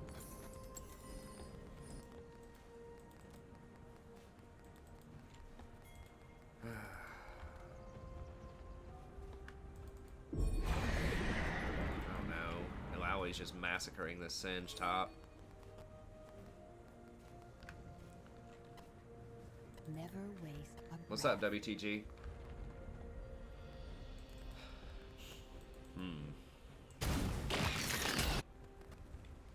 Has Kate even leveled up W? Good question. I don't know. Yeah, some traps would be nice. For peace of mind. We were gonna outplay that, but the freaking TF, man. And that's how TF works. Damn it, Kate, please. Turret plating will soon fall. Caitlyn's taken like 5, maybe not 5, but like 3 uncontested cannons.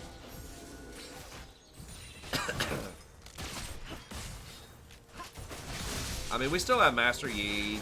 Yorick is pretty good at splitting late games. Cinch will probably catch back up. Like, we could definitely still win. I learned my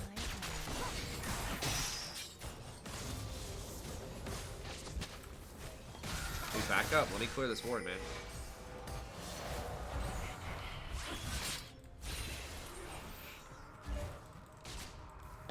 every step, a new journey. Sing, headshot.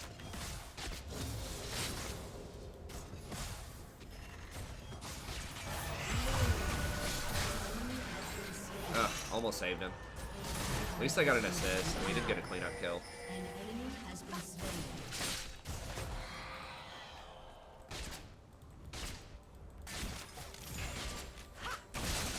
Violence cannot go unanswered.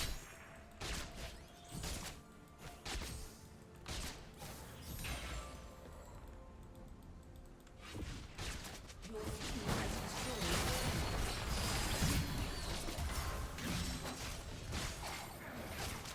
I heal well. Oh.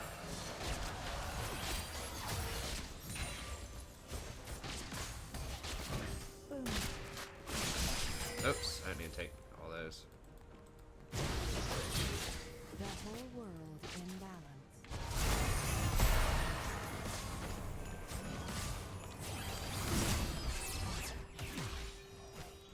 Your team has destroyed a turret. Get the Gromp, man. Oh, never mind. They're all swarming around.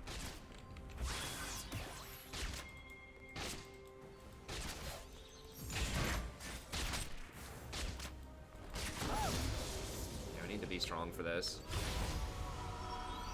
Triggered! Thoughts on Aphelios? I'll have to see the numbers. I think it's a cool design. I like bold stuff. I'd rather stuff be bold and a little bit OP on release. I'm gonna go ahead and sell this because I really want Mikhail's against Thresh. Your turret has been destroyed. Huh. Well, it depends. You have to be careful. It depends on your faction, but yeah, you have to be careful with your alliances because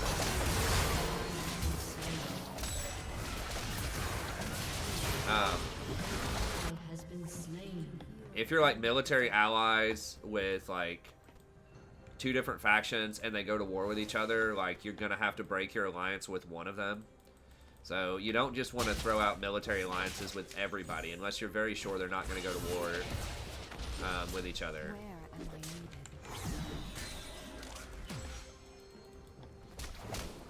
So yeah, you just gotta be strategic with it. Like, I would only ever, I mean, your team usually doesn't help you that much with military alliances. One of the only times I would ever do that is if you're trying to confederate with them.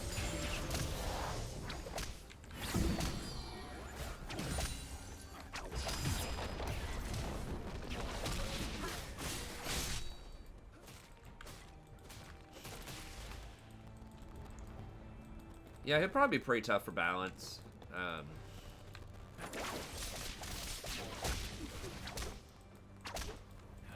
I mean, you kind of need...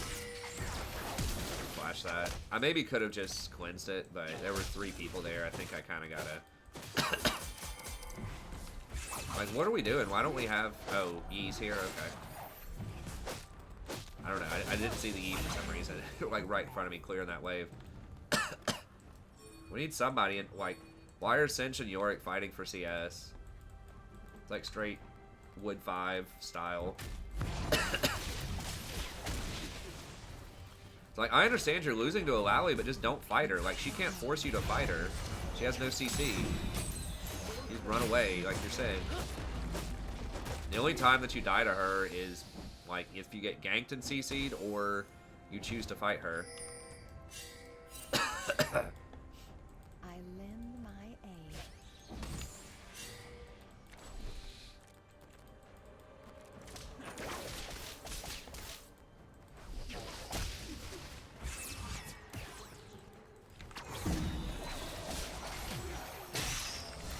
Every step, a new journey.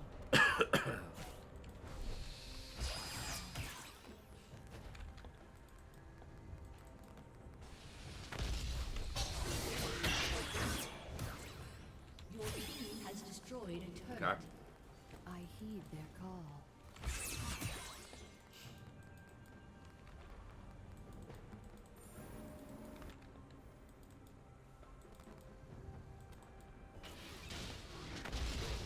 I don't know. I'd have to see the situation, but yeah, I would just say if you're not planning on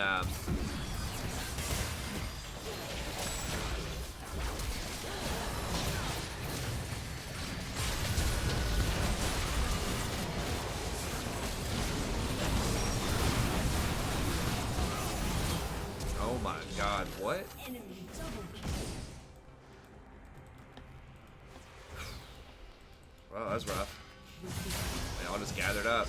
Like, well, he's fed, boys. Gotta respect it. Can we get Rift? We can get this tower, I think.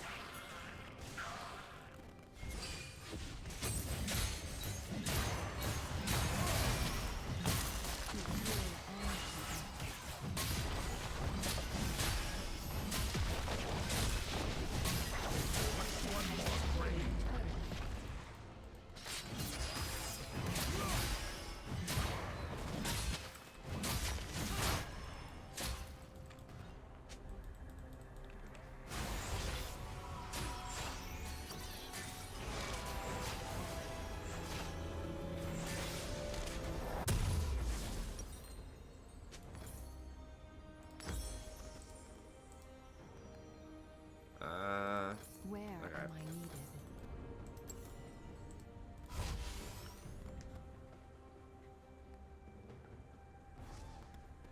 I think if you're new to the game, something like High Elves or Dwarves are pretty good. Like, they have pretty well-defined sort of enemies early on, and they're pretty insulated from a lot of aggression from on multiple fronts. Like, it's kind of hard to backdoor them early.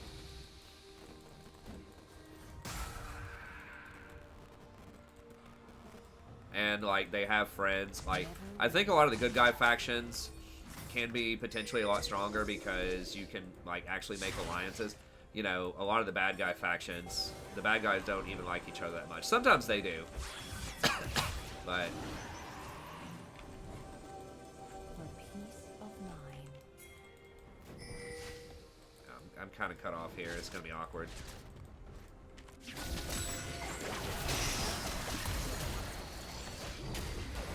They wasted 2 pieces of CC. Can we go?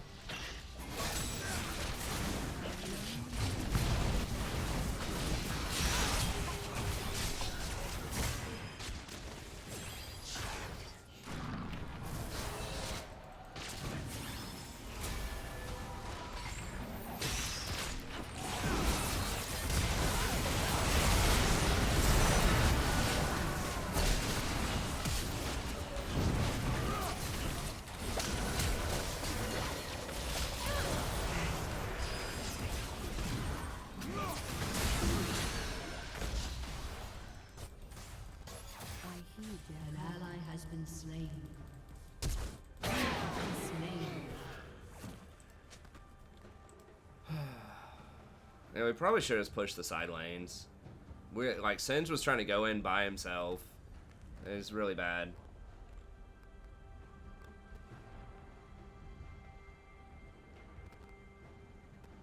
I mean, yeah, the Dwarf Capital's pretty good. Altdorf's pretty good, too. I mean, both of them have good things, but, like, the mountains are really annoying for a lot of factions to go through.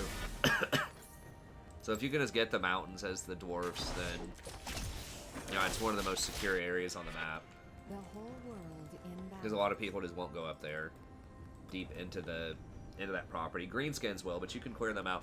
Also, dwarfs have pretty good matchup against greenskin in the early game, so, like, your direct competitor, you have a really good matchup against early on. Yeah, we can win a 5v5. People just have to not be stupid around Alawi. I don't know why you would get Wit's End right now instead of the, whatever that lethality item is. It gives you a ton of attack speed.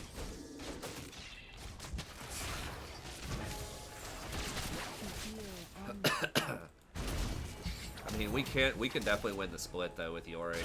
We should be able to.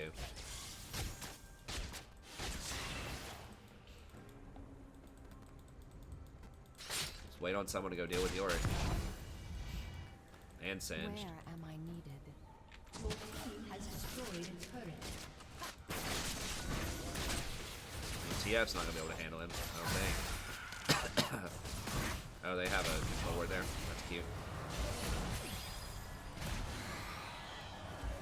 Yeah, just keep splitting the side lanes. We probably could win 5, but we don't even have to. They're getting pretty desperate.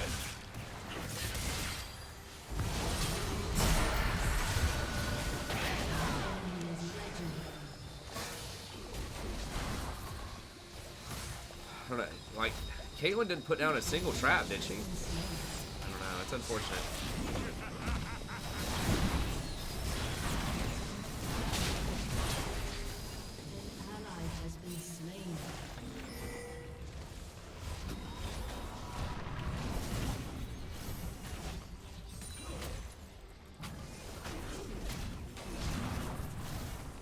Yeah, we just need a 1-3-1. Serenity.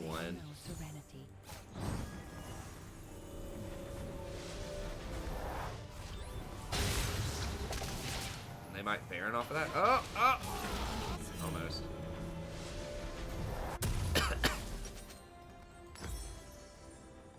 I lend my aid.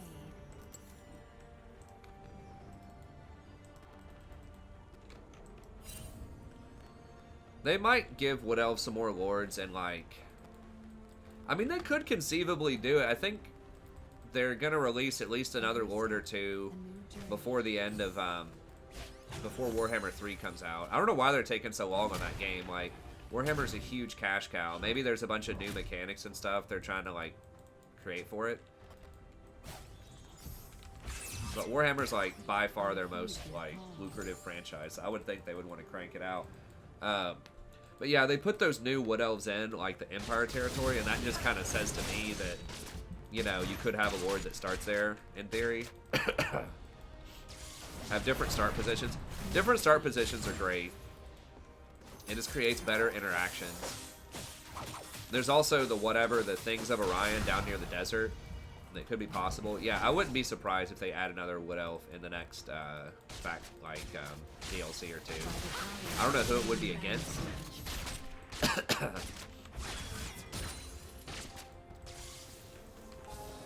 Or like, who would be the opposing faction? I mean, they've already done humans again, so Wood Elf, Norska maybe? An enemy is legendary. Why? Like, stop fighting. What are we doing?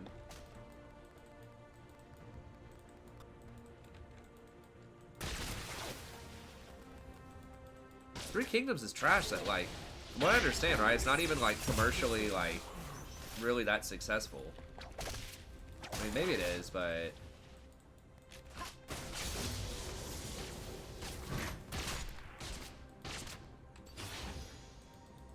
I don't know. It seems like a bad financial decision to me. Like, obviously they're trying to, like, pander to the Chinese market, which... I mean, it's a cool period in general, but...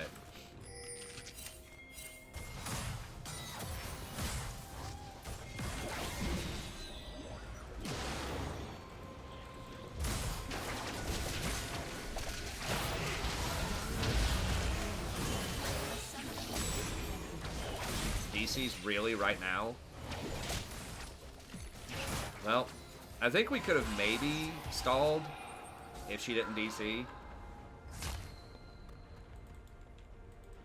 Maybe the Yi was just talking so much trash. Has reconnected. Oh, they both DC'd? Oh my god. I mean, we have Master Yi. We could still maybe win. He has his ult. We might get cut off here.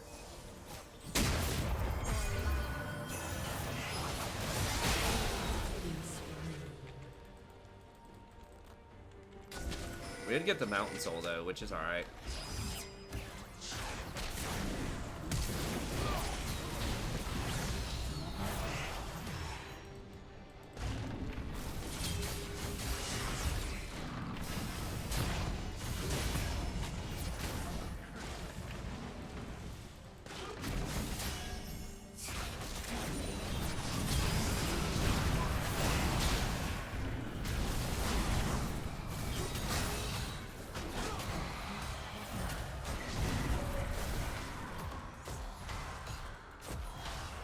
It's going to take them a long time to push through this because they didn't have any wave pressure.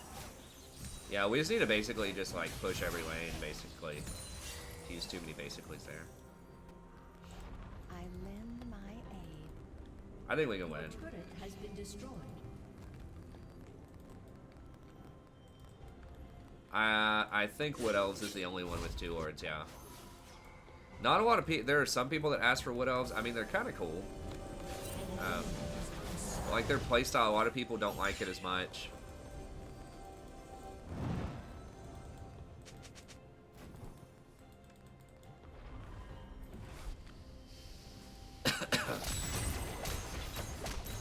I'm gonna do Wood Elves again here sometime soon, probably.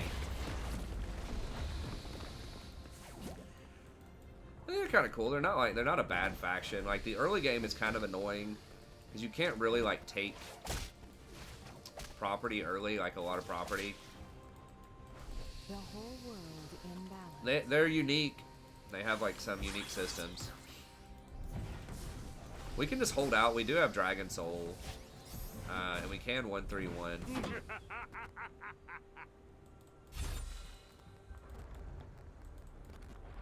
This is my path. I need to go get Redemption. I'm spending too much time just like soaking up experience here. ADC's feeding again, what a surprise. Alright. Enemy is dominating. And protect.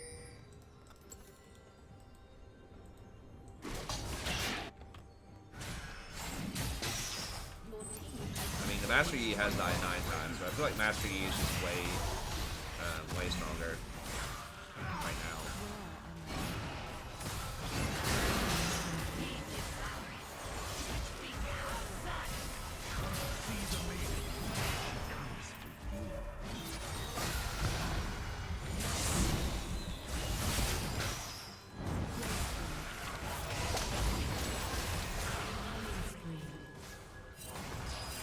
Yeah, you ran too far against the TF and you died.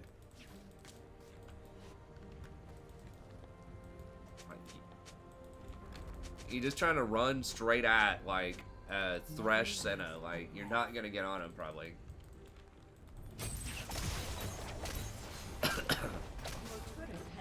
I mean, I think if people would just, like, get it together, we could potentially win. I mean, we have, like, they can't really match us in splitting with Yi and Singe. But we've given away, like, we've just fed too much, like, unnecessary kills. Like, the Caitlyn's just, I think, trying to throw. Because there's no way that she thinks that's a good idea when they're, like, taking our base to, like, split by herself, so... I think she might actually be inting because Singe just pinged her so many times, or Yi's pinged her so many times.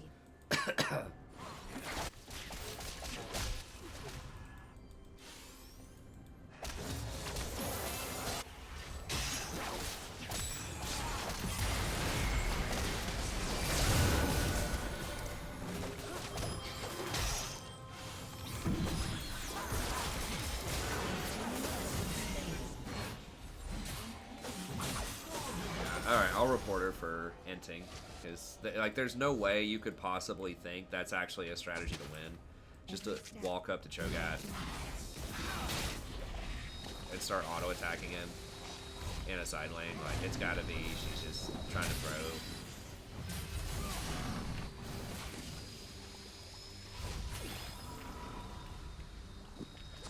I heed their call. We might have to try for a Hail Mary.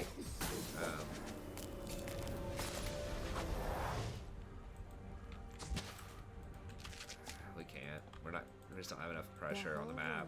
If Caitlyn wasn't dead, we might actually be able to try to sneak one of these.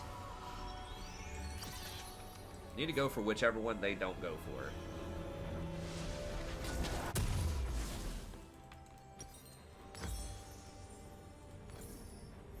This is my path.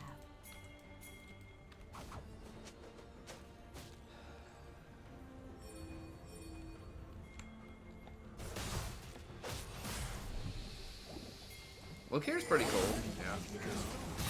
I kind of like the location. I think Lustria is the best place on the map. There's so many different, like, diverse threats.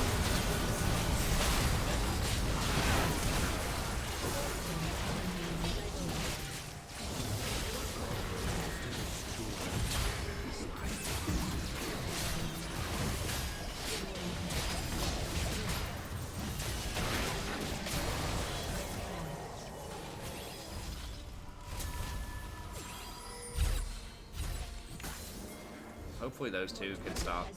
I mean, TF's gonna run. We didn't need both of them to back. Or did we? Okay, nice. Okay, we should have this.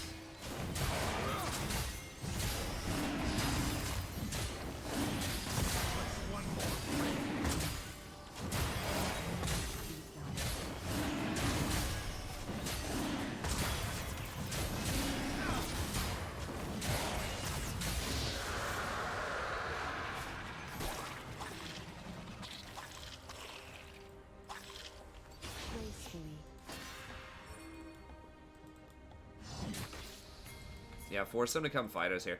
See, as long as, like, Yi doesn't get immediately evaporated by the Alawi, I think we can win. Caitlyn's just, like, trying to throw, though. I think. I mean, why are you down there by yourself? I mean, I don't know.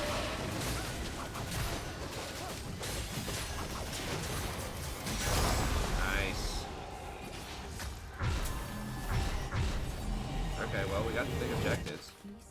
We do have 2 inhibitors down, though. But the fact that we got Elder and Baron with 2 inhibitors down is pretty good. Is there armor in this game? There's armor, yeah. There's armor and magic resist.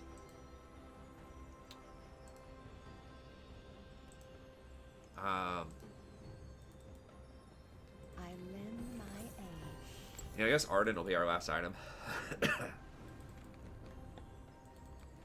Well, I mean, they can still win. We are winning a lot on objectives, though. How do I not have my 5th ulti hunter? Who hasn't died on my watch?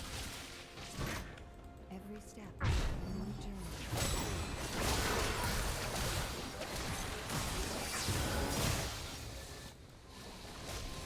I'd use redemption on that, but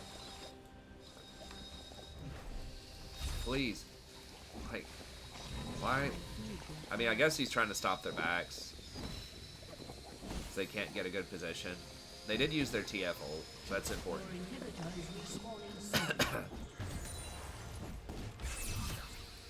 I am kind of playing a little bit of Witcher 3. I never played the game before. I owned it. I got it like a free code, Steam code or whatever, when I got my computer for one of the parts that I got. But I just never played it. I just never had time, and I'm kind of going through it kind of slowly, and it's cool. I thought about like doing it for the channel, but I figured I'd just do it privately. I haven't really played a game privately in a while, just so I can kind of go at my own pace with it. And that's the kind of game where you're sort of just running around trying to do random quests and discover stuff, and it's just not sort of, I don't know.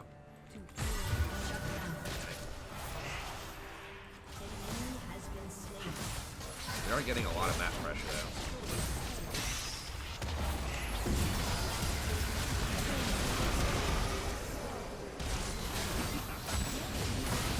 Oh, we might just win right here. Oh boy.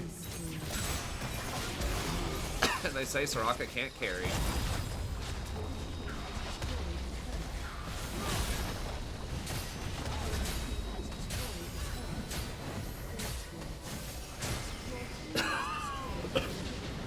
I think it's happened once where someone put up the surrender vote, and I think we've actually surrendered. Like, people on my team surrendered. I was so pissed. I think this has happened once. I mean, I've played probably like 8 or 10,000 games of League. But people trolled like that, putting up the surrender vote, and a lot of people pressed it, and we actually surrendered at the very end. I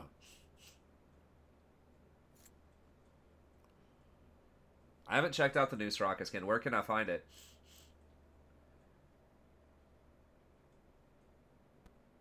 Oh, I haven't killed TF. Okay.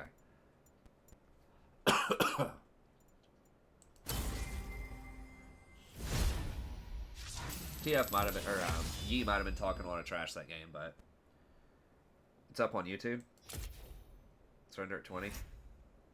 I probably can't watch a YouTube one.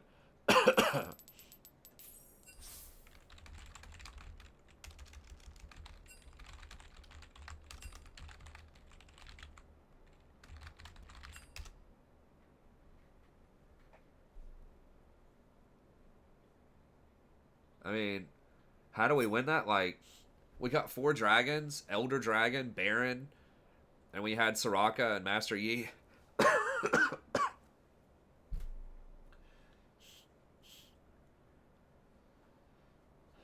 Okay, I can look at surrender at 20.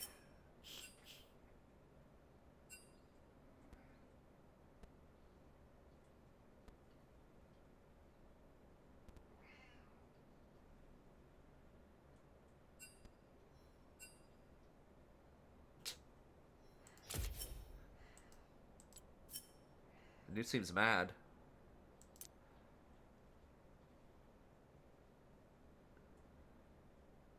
Okay, so I healed for 26,000. How much damage did people do?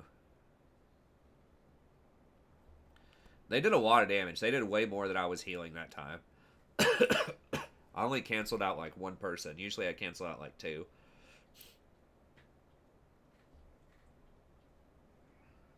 What about that vision score, though? Thresh actually beat me on the vision score. Well, because they had the map most of the time. Like, they were winning, you know, front to back most of that game.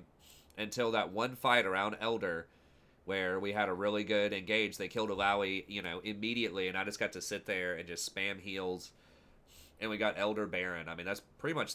We were losing until that point, I think. I don't know if it has gold difference.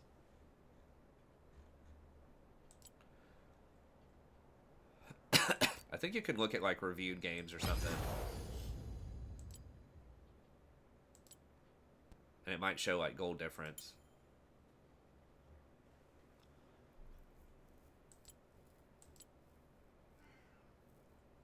I thought they had a gold difference chart. Maybe that's just on, like, op.gg. I don't know. Let me see. Surrender at 20.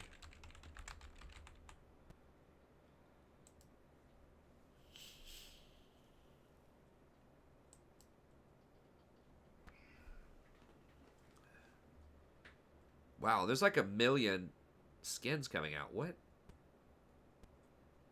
So like there's 2 different are we voting on it? Or is there like some kind of contest? Why are there 2 different Soraka skins?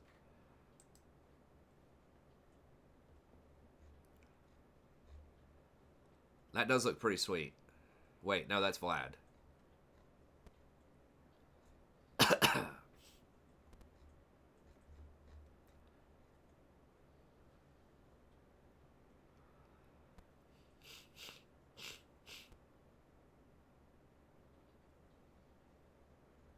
I don't remember the Leona skins doing that. That does look pretty slick.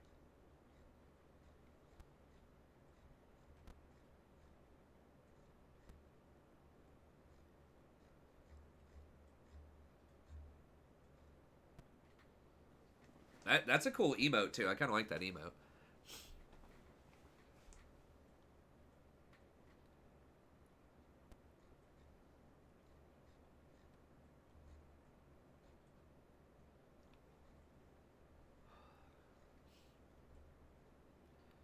Diana changes. That's a lot of stuff.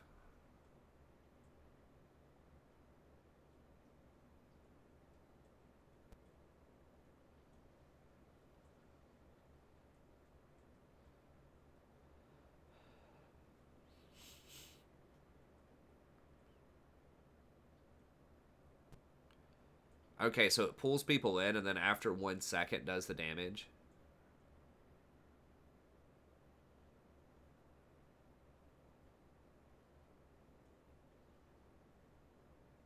Okay. So it's a 22-second cooldown, but she could use it as an escape. It says dashes to an enemy. So it doesn't even have to be a champion. So it's kind of a conditional escape that gives her a bit more mobility. I think this gives her more damage, right? Because the Moonfall used to not do damage, I don't think. Not 100% about that.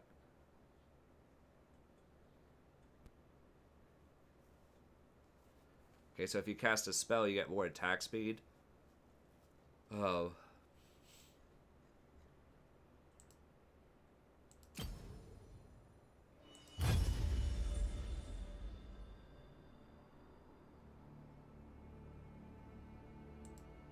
Yeah, but there's a delay on it. So they can dash out.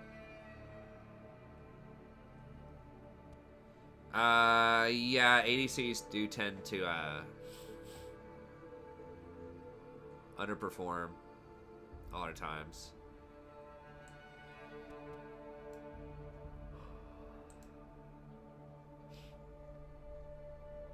Oh. So this is what, okay, so they don't have the actual stuff on the PvE yet, I guess. Because, I mean, they're probably taking Thanksgiving off, I would imagine.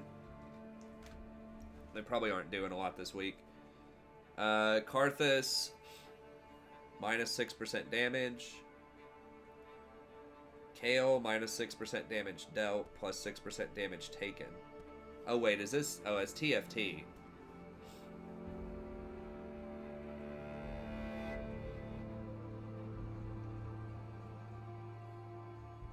Where, like, do they have any real league changes other than those, like... Those couple of things they're testing?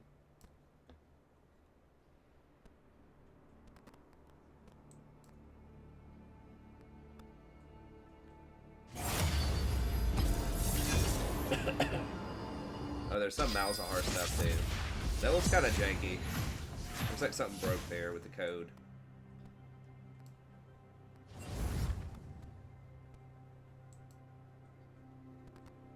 Sadie, you need to calm your body.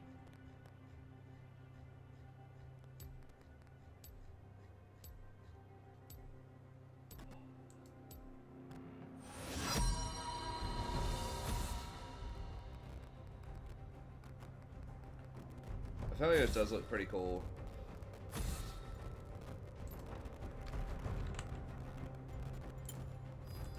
Ball is a more alternative.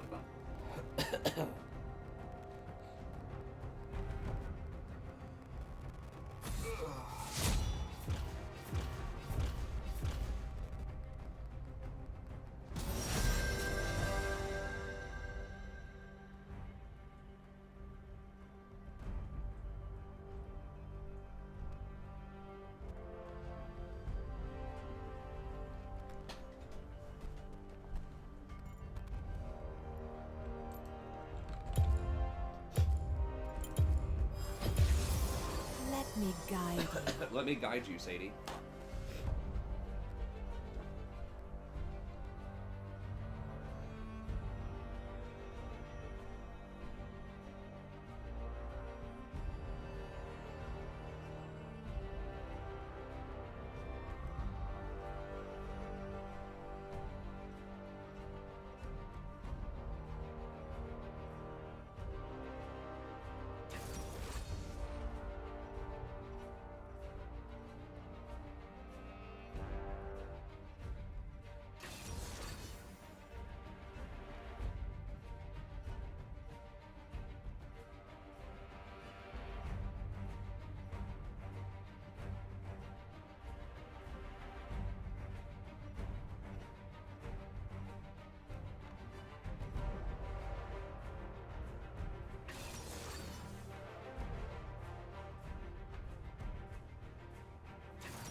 Hey, thanks, Bert. I appreciate it.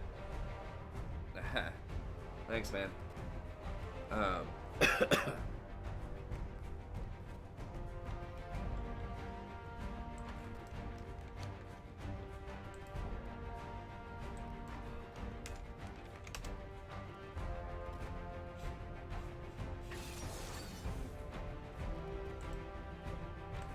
That's interesting. This guy literally has not played a game in 30 days. He'd have a high win rate. I mean, obviously it's like a Smurf kind of thing, I guess.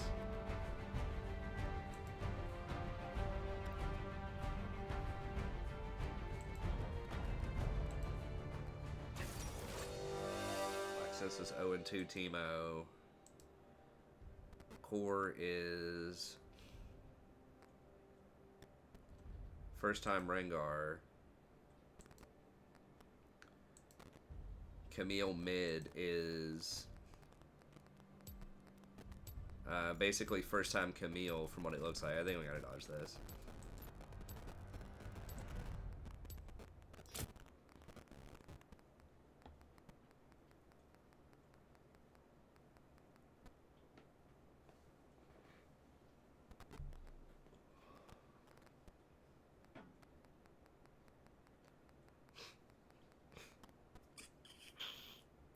I wish we could watch some YouTube stuff without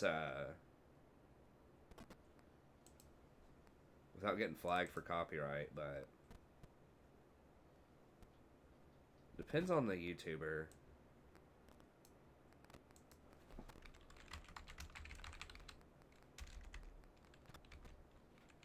Maybe if I audio mute it,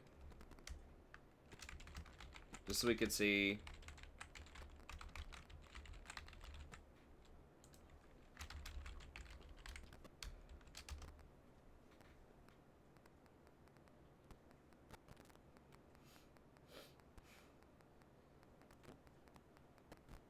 I mean, I could try audio muting it.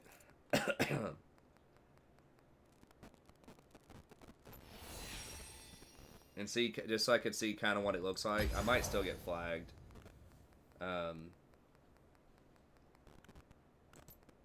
Since we have a few minutes here.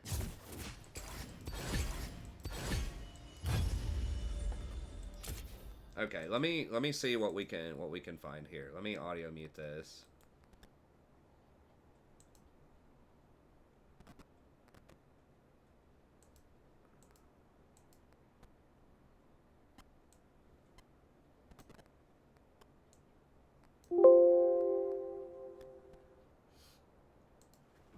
And then we can maybe watch.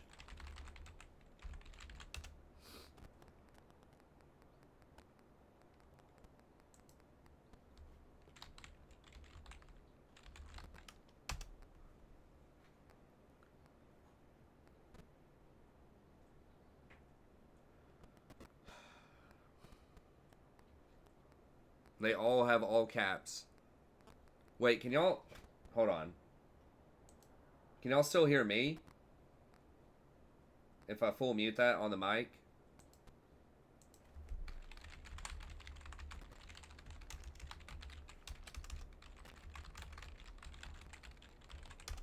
Can y'all hear this? Okay. Okay. They all have all caps. Every video about her is all caps, except for Loco Doco. Loco's legit. Okay, cool. Alright, sweet, thanks. So we can just watch just a couple of minutes, just so I can get a sense of, like, what's going on here. I guess let's click on red. I used to watch Reds like... Hey guys, what is up, and I welcome each and every one of you to a new League of Legends video. And in this one, we're busting out the Aphelios down in the ball lane for the first game. I'm going to play him down in the ball lane as an AD carry because, I mean, he essentially is an AD carry at the end of the day. So, I'm excited, guys. I'll be lying if I said that I was not excited. Let's check out his backing and stuff quickly. I want to see how it looks like. Oh. Don't forget, he's a mute. So his sister, like the... I can't hear it. Okay.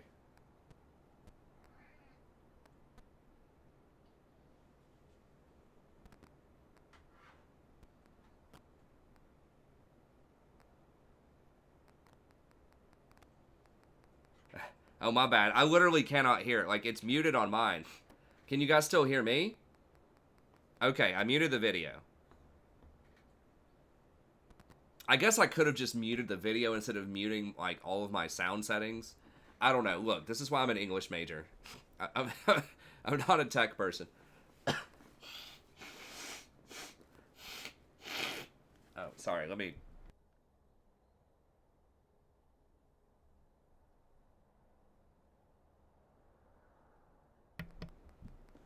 Okay. Alright. So everyone is saying that you always start with these two guns.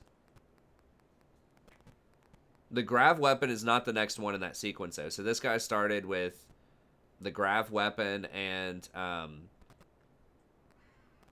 Sadie, stop. The, whatever the thing is, the moonshot and the grav weapon.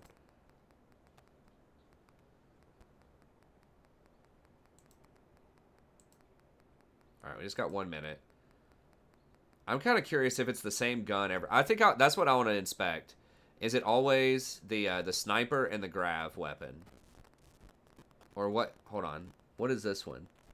The grav weapon's what's coming up next?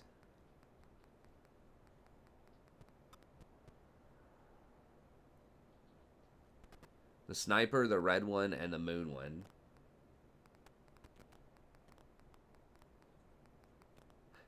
Okay, sorry guys, I can't hear it at all. Like, I thought it was supposed to be, my whole system was supposed to be muted. I don't know what the little circle around him is, though. I don't know. I'm gonna have to study up on this more, I think. Maybe watch it in action.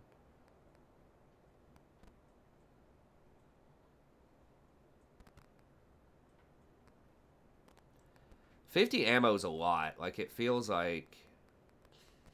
Okay, that is the scythe weapon. So that is what's described in the video. Okay, let me just see. Hopefully the next one won't be as deafening. Okay, this one should be muted. I'm muting it to try to hopefully not get... Okay, this is the same order as well.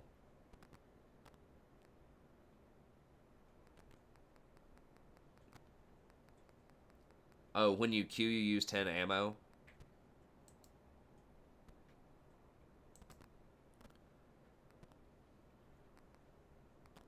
Okay, so it looks like it is the same order of guns every time, so that's not random. Oh, this is an actual... Wait. No, that's not League of Legends official champion spotlight. It's intended to look like that, but it's not what it is. Now, this one's... No, he switched. Okay, it is the same weapons. He just switched before the video started. Because he has that one in his secondary. Okay.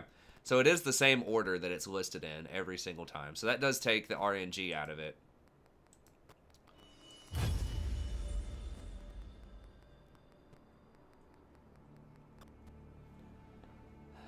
Okay. Sorry. We'll turn the sound back on. Was that? Hold on.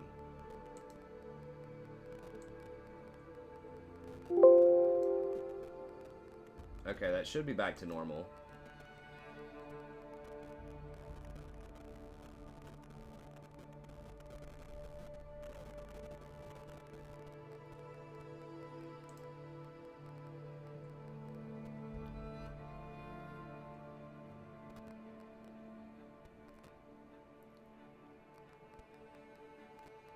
WTF, new champion of Aphelios is absolute monster. This is 100% not fair.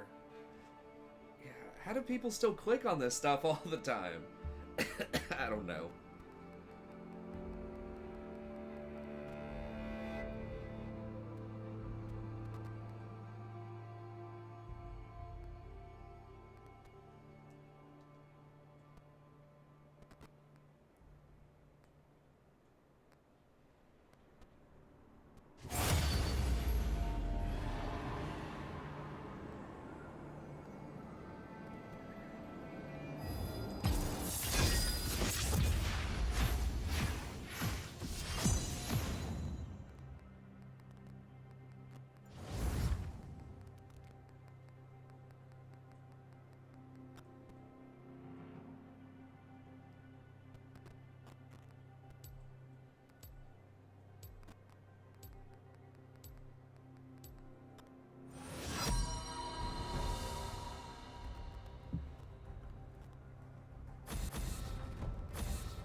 Alternative.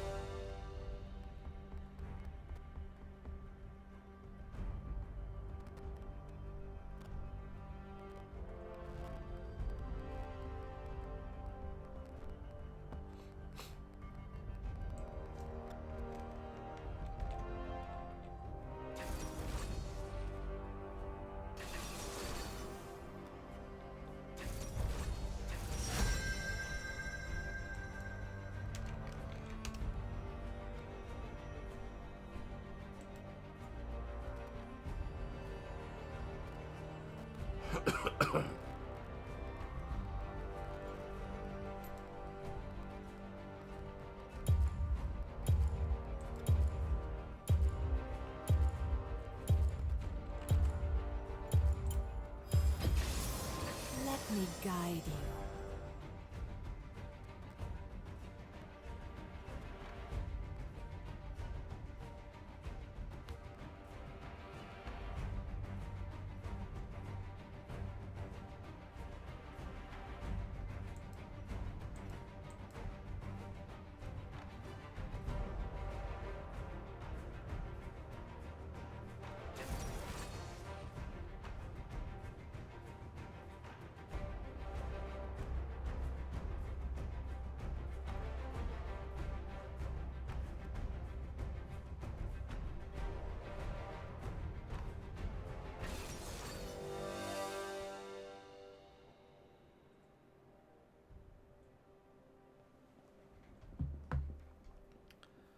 Oh, Lord. Just gotta play Vayne? Why are people just busting out the random stuff they never play? Sadie, stop roaming around.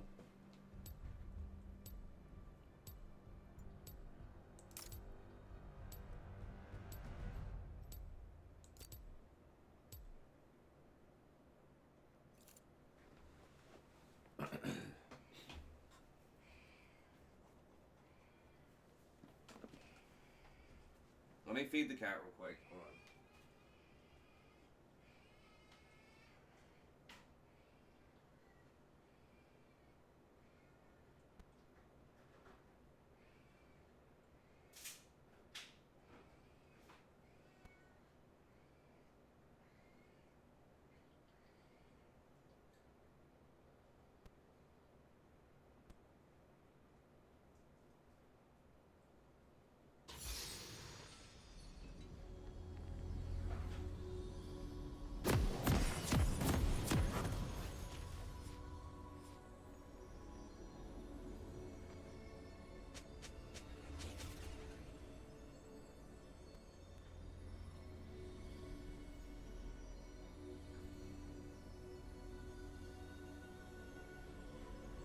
Welcome to Summoner's Rift.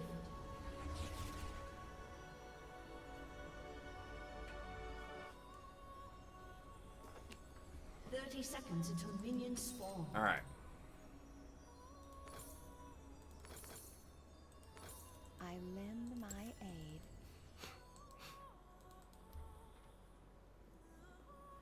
Yeah, Vayne and Easy historically is pretty good for Vayne, but still, like... Oh, Easy went fleet footwork, too. What?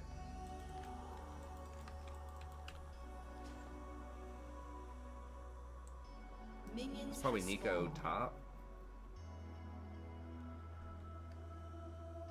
But this dude has Grasp.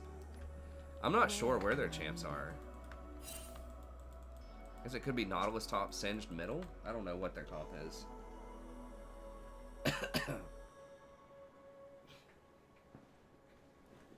What's up, Thomas? Hey, what's up, Aporvo?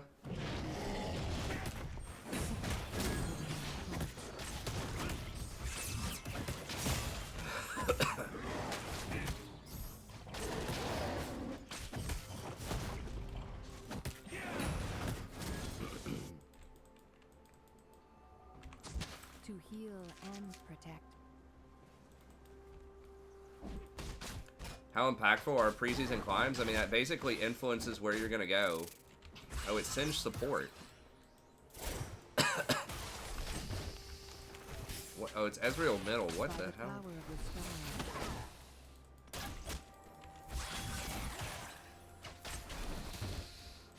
stone. I mean, like, your MM, it's literally the exact same thing as normal rank. Just the only difference is there's not, like, an immediate reward on the horizon. Like, that's it.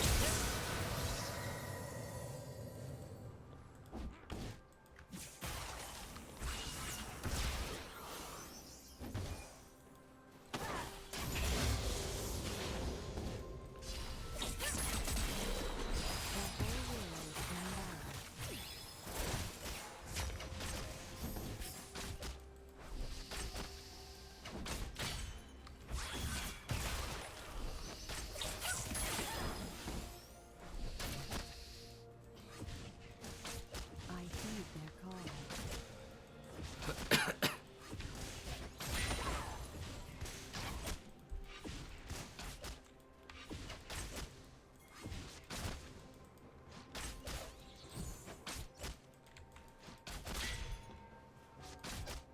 Violence cannot go unanswered.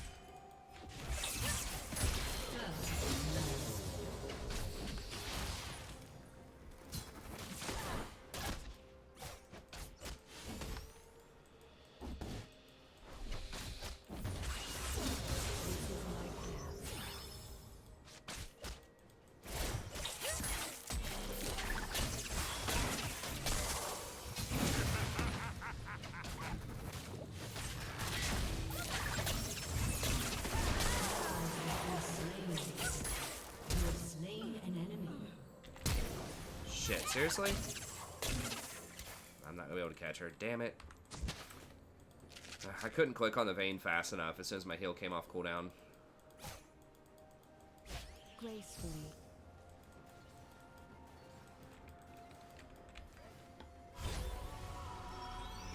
Pretty, I think, yeah, it's definitely pushing towards that. This terrible placement of the wave. I maybe should have tried to push it in.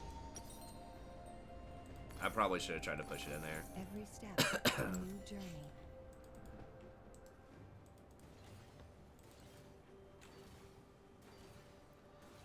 It depends, PJ. I've been taking W a lot more lately. I don't even think it's worth using E, except in like emergency situations. It just costs too much mana early on. You don't have the mana regen off of Frostfang anymore. For peace And it does so little damage, especially if you're not taking Airy and Scorch. I don't even think it's worth casting it unless it's like an all-in situation. Like, I wouldn't use it for poke.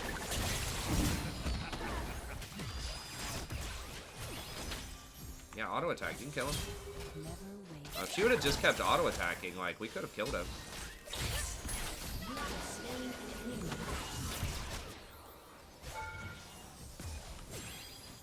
Why does she keep running? Damn, I could have killed him. I was trying to hand that off to her, but I think I had an opportunity for one more auto. Has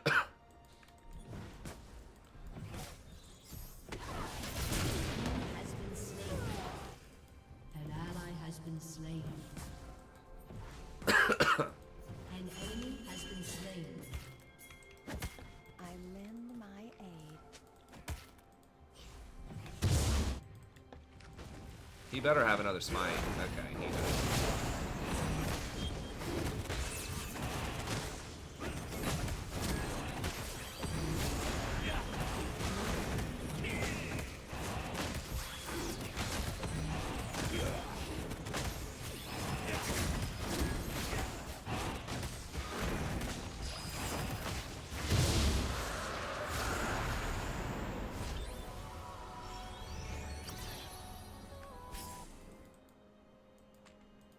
Where am I needed?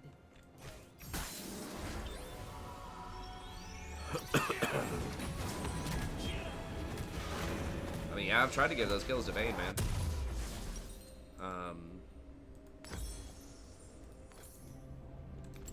To heal and protect.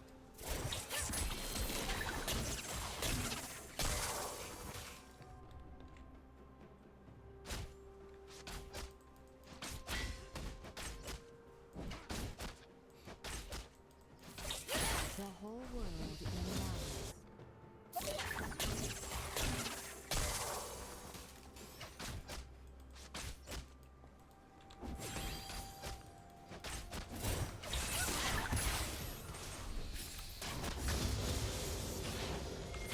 I heed their call.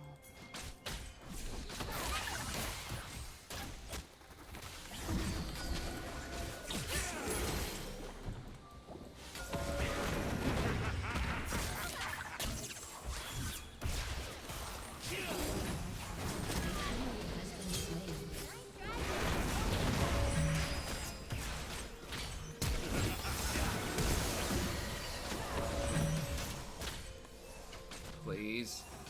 Oh my gosh. Gracefully.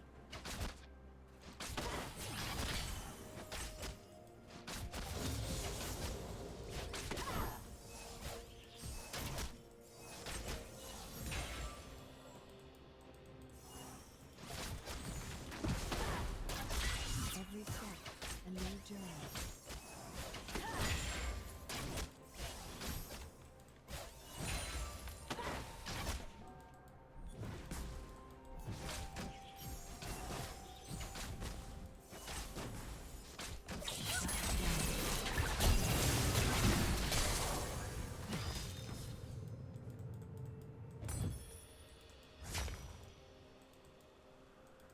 An ally has been slain.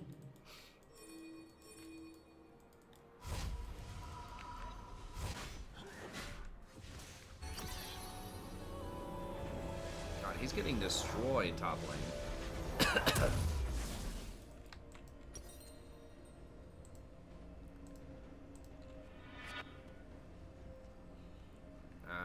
I guess we just get another control Never ward. waste a breath. Kind of awkward back timing there.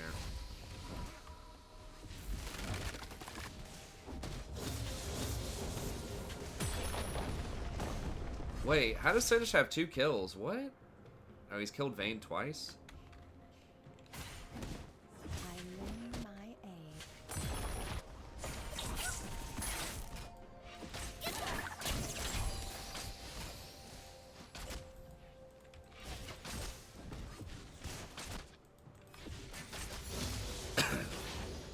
Where am I needed? And he's getting roughed up by Ezreal? What? What is this game? Bro, I swear to God.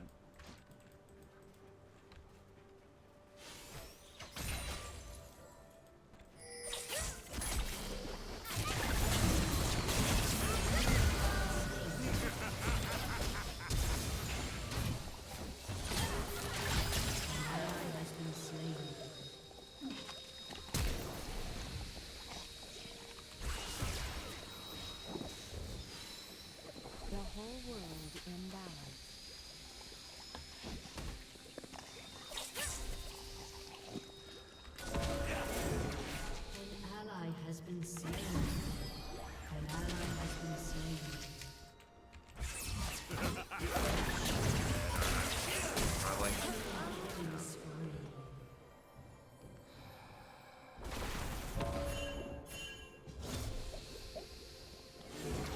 I mean, how does Ezreal survive, like, flash, ult, roll your hand across the keyboard with Ignite up on Annie?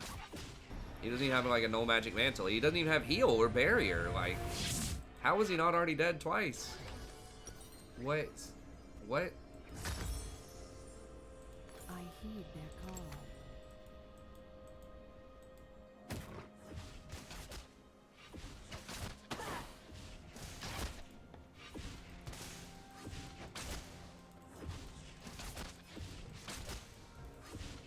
This is my path.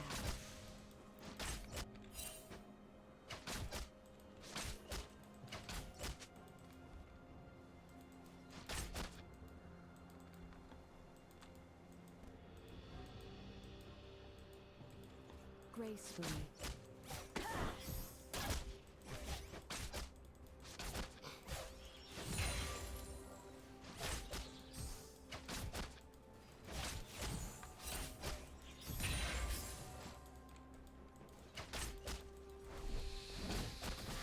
Every step, a new journey.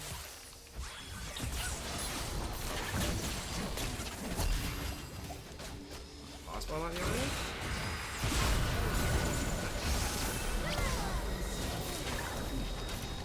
Hit the people in front of you, Vayne. Dude, we're gonna lose to this comp, aren't we? We're gonna lose to Singe, Nico bottom, Ezreal middle. So sad. Nah, sorry to hear that, American. For peace of mind.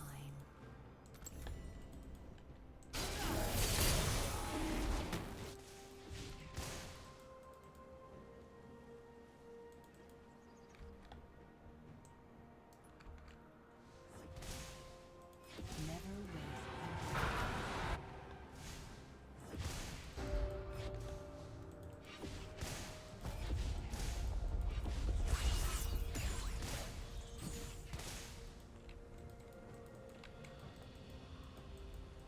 I lend my aid.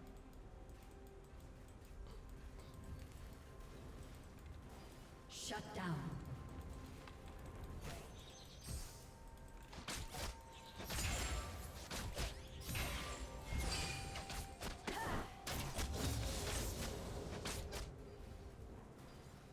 By the power of the stone. Turret plating will fall soon. Like, we should have been able to kill him, like, so many times. We might be able to come back. I don't know. It's like, who do we win around, though, if it's not the Vayne? Like, our only real option for carrying this game is the Vayne.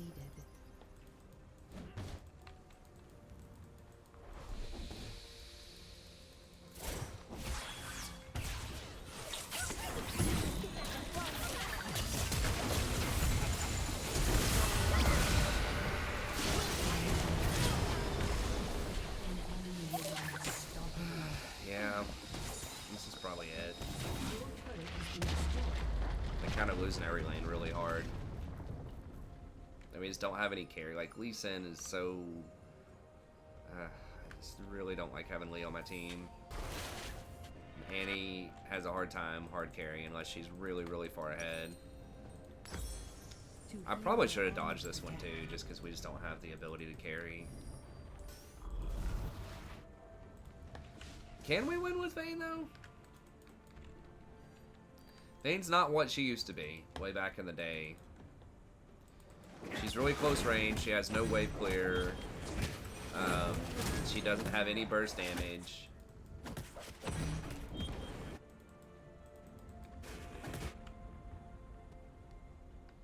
I don't know, man.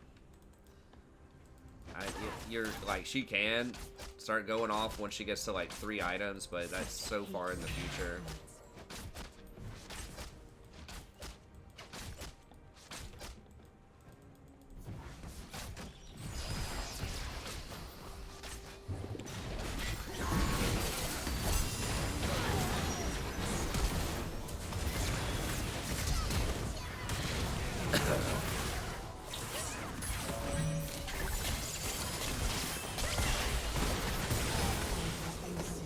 There's too much like Zerg.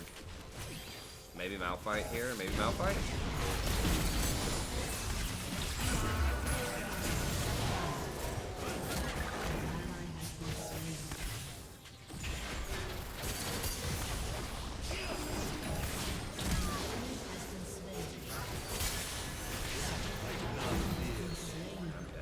Probably. Yeah.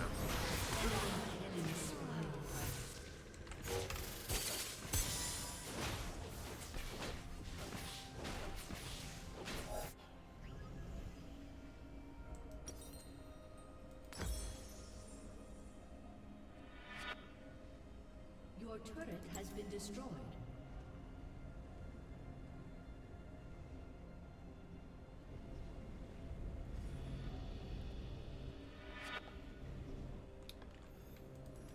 Every step. Yeah, this one's not happening. We did have a really good comeback earlier tonight, but we just have a bunch of games that, or a bunch of champs that really require like a mid-game spike. We just don't have any like carries. You know, the Yi game we had Yi and a couple other champions that could do it, but.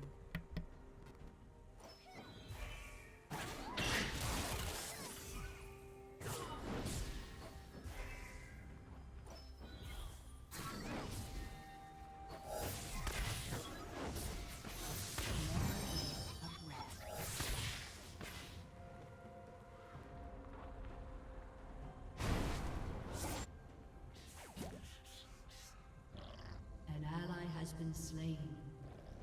An ally has been slain. My aid.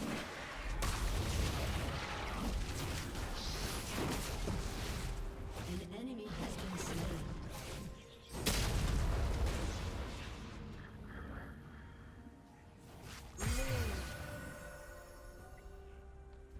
An enemy has been slain.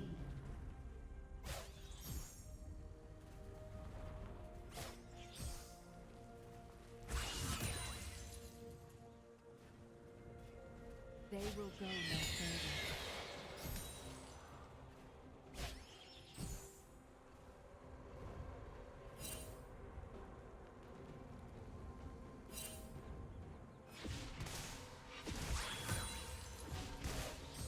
Violence cannot go unanswered.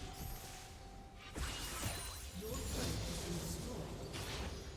An enemy has been slain.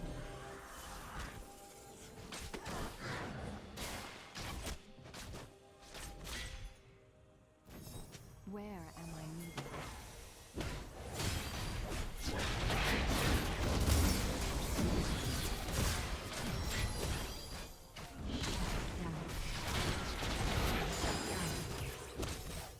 Ally has been slain. To heal Enemy and double kill.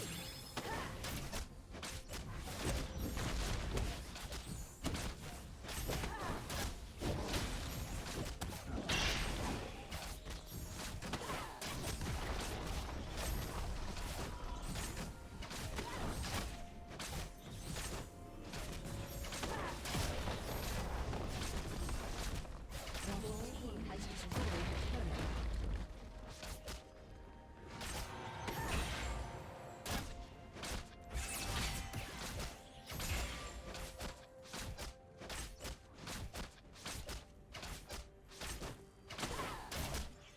I heed their call.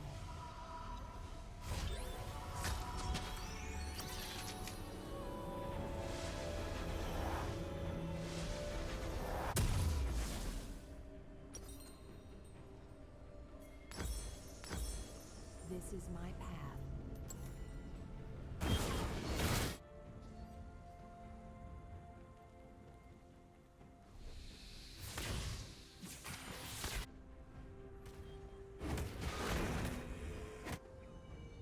Gracefully.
destroyed.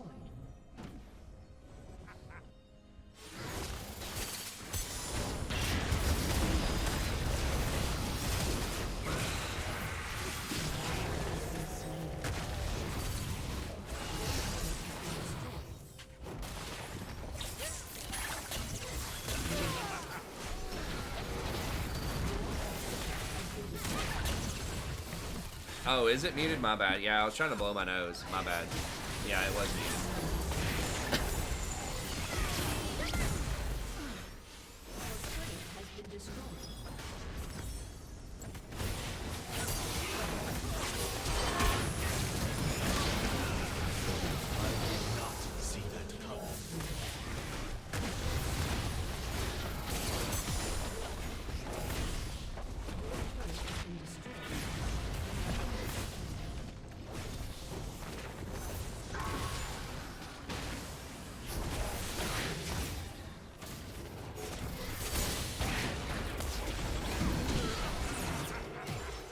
Damn, they got him quick.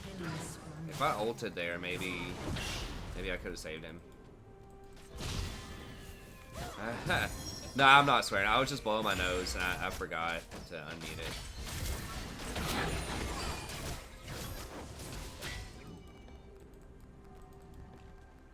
To heal and protect.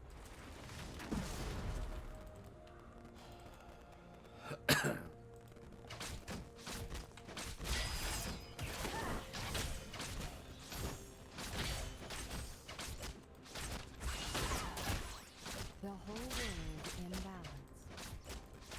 Really need some of this experience.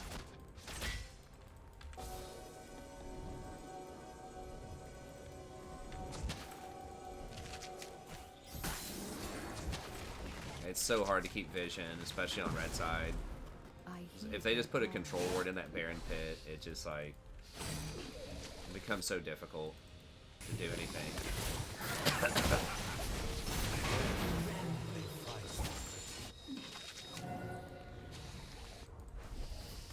This is my path.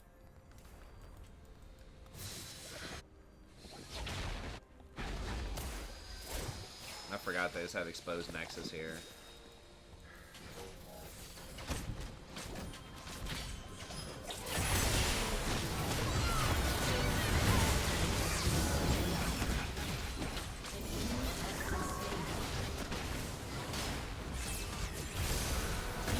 They just went. Hey, what's up?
How are we looking? We're at like...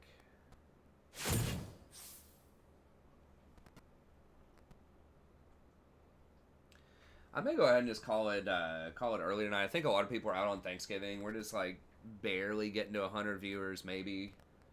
And I still have several papers that I need to grade. So I think we might go ahead and just call it for tonight. I'll release a video tomorrow about sort of my Thanksgiving schedule, but my wife wanted to go up to see her family tomorrow night, so I'll be out of town probably tomorrow, Thursday, maybe Friday. I might be able to come back late Friday night. We'll see. But I will have some more videos releasing for you on those days, so you know, there will be some stuff you can enjoy there, but the stream is probably not going to happen tomorrow and Thursday, but we might be back Friday. We'll see. But if anything, we will be back Saturday for sure. And I'll keep you all posted about that on Twitter. But anyways, that's going to be it. Thank you all very much. Hope you enjoyed it. We are making some progress here. I think we went like 4-2 tonight or something like that. 3-2.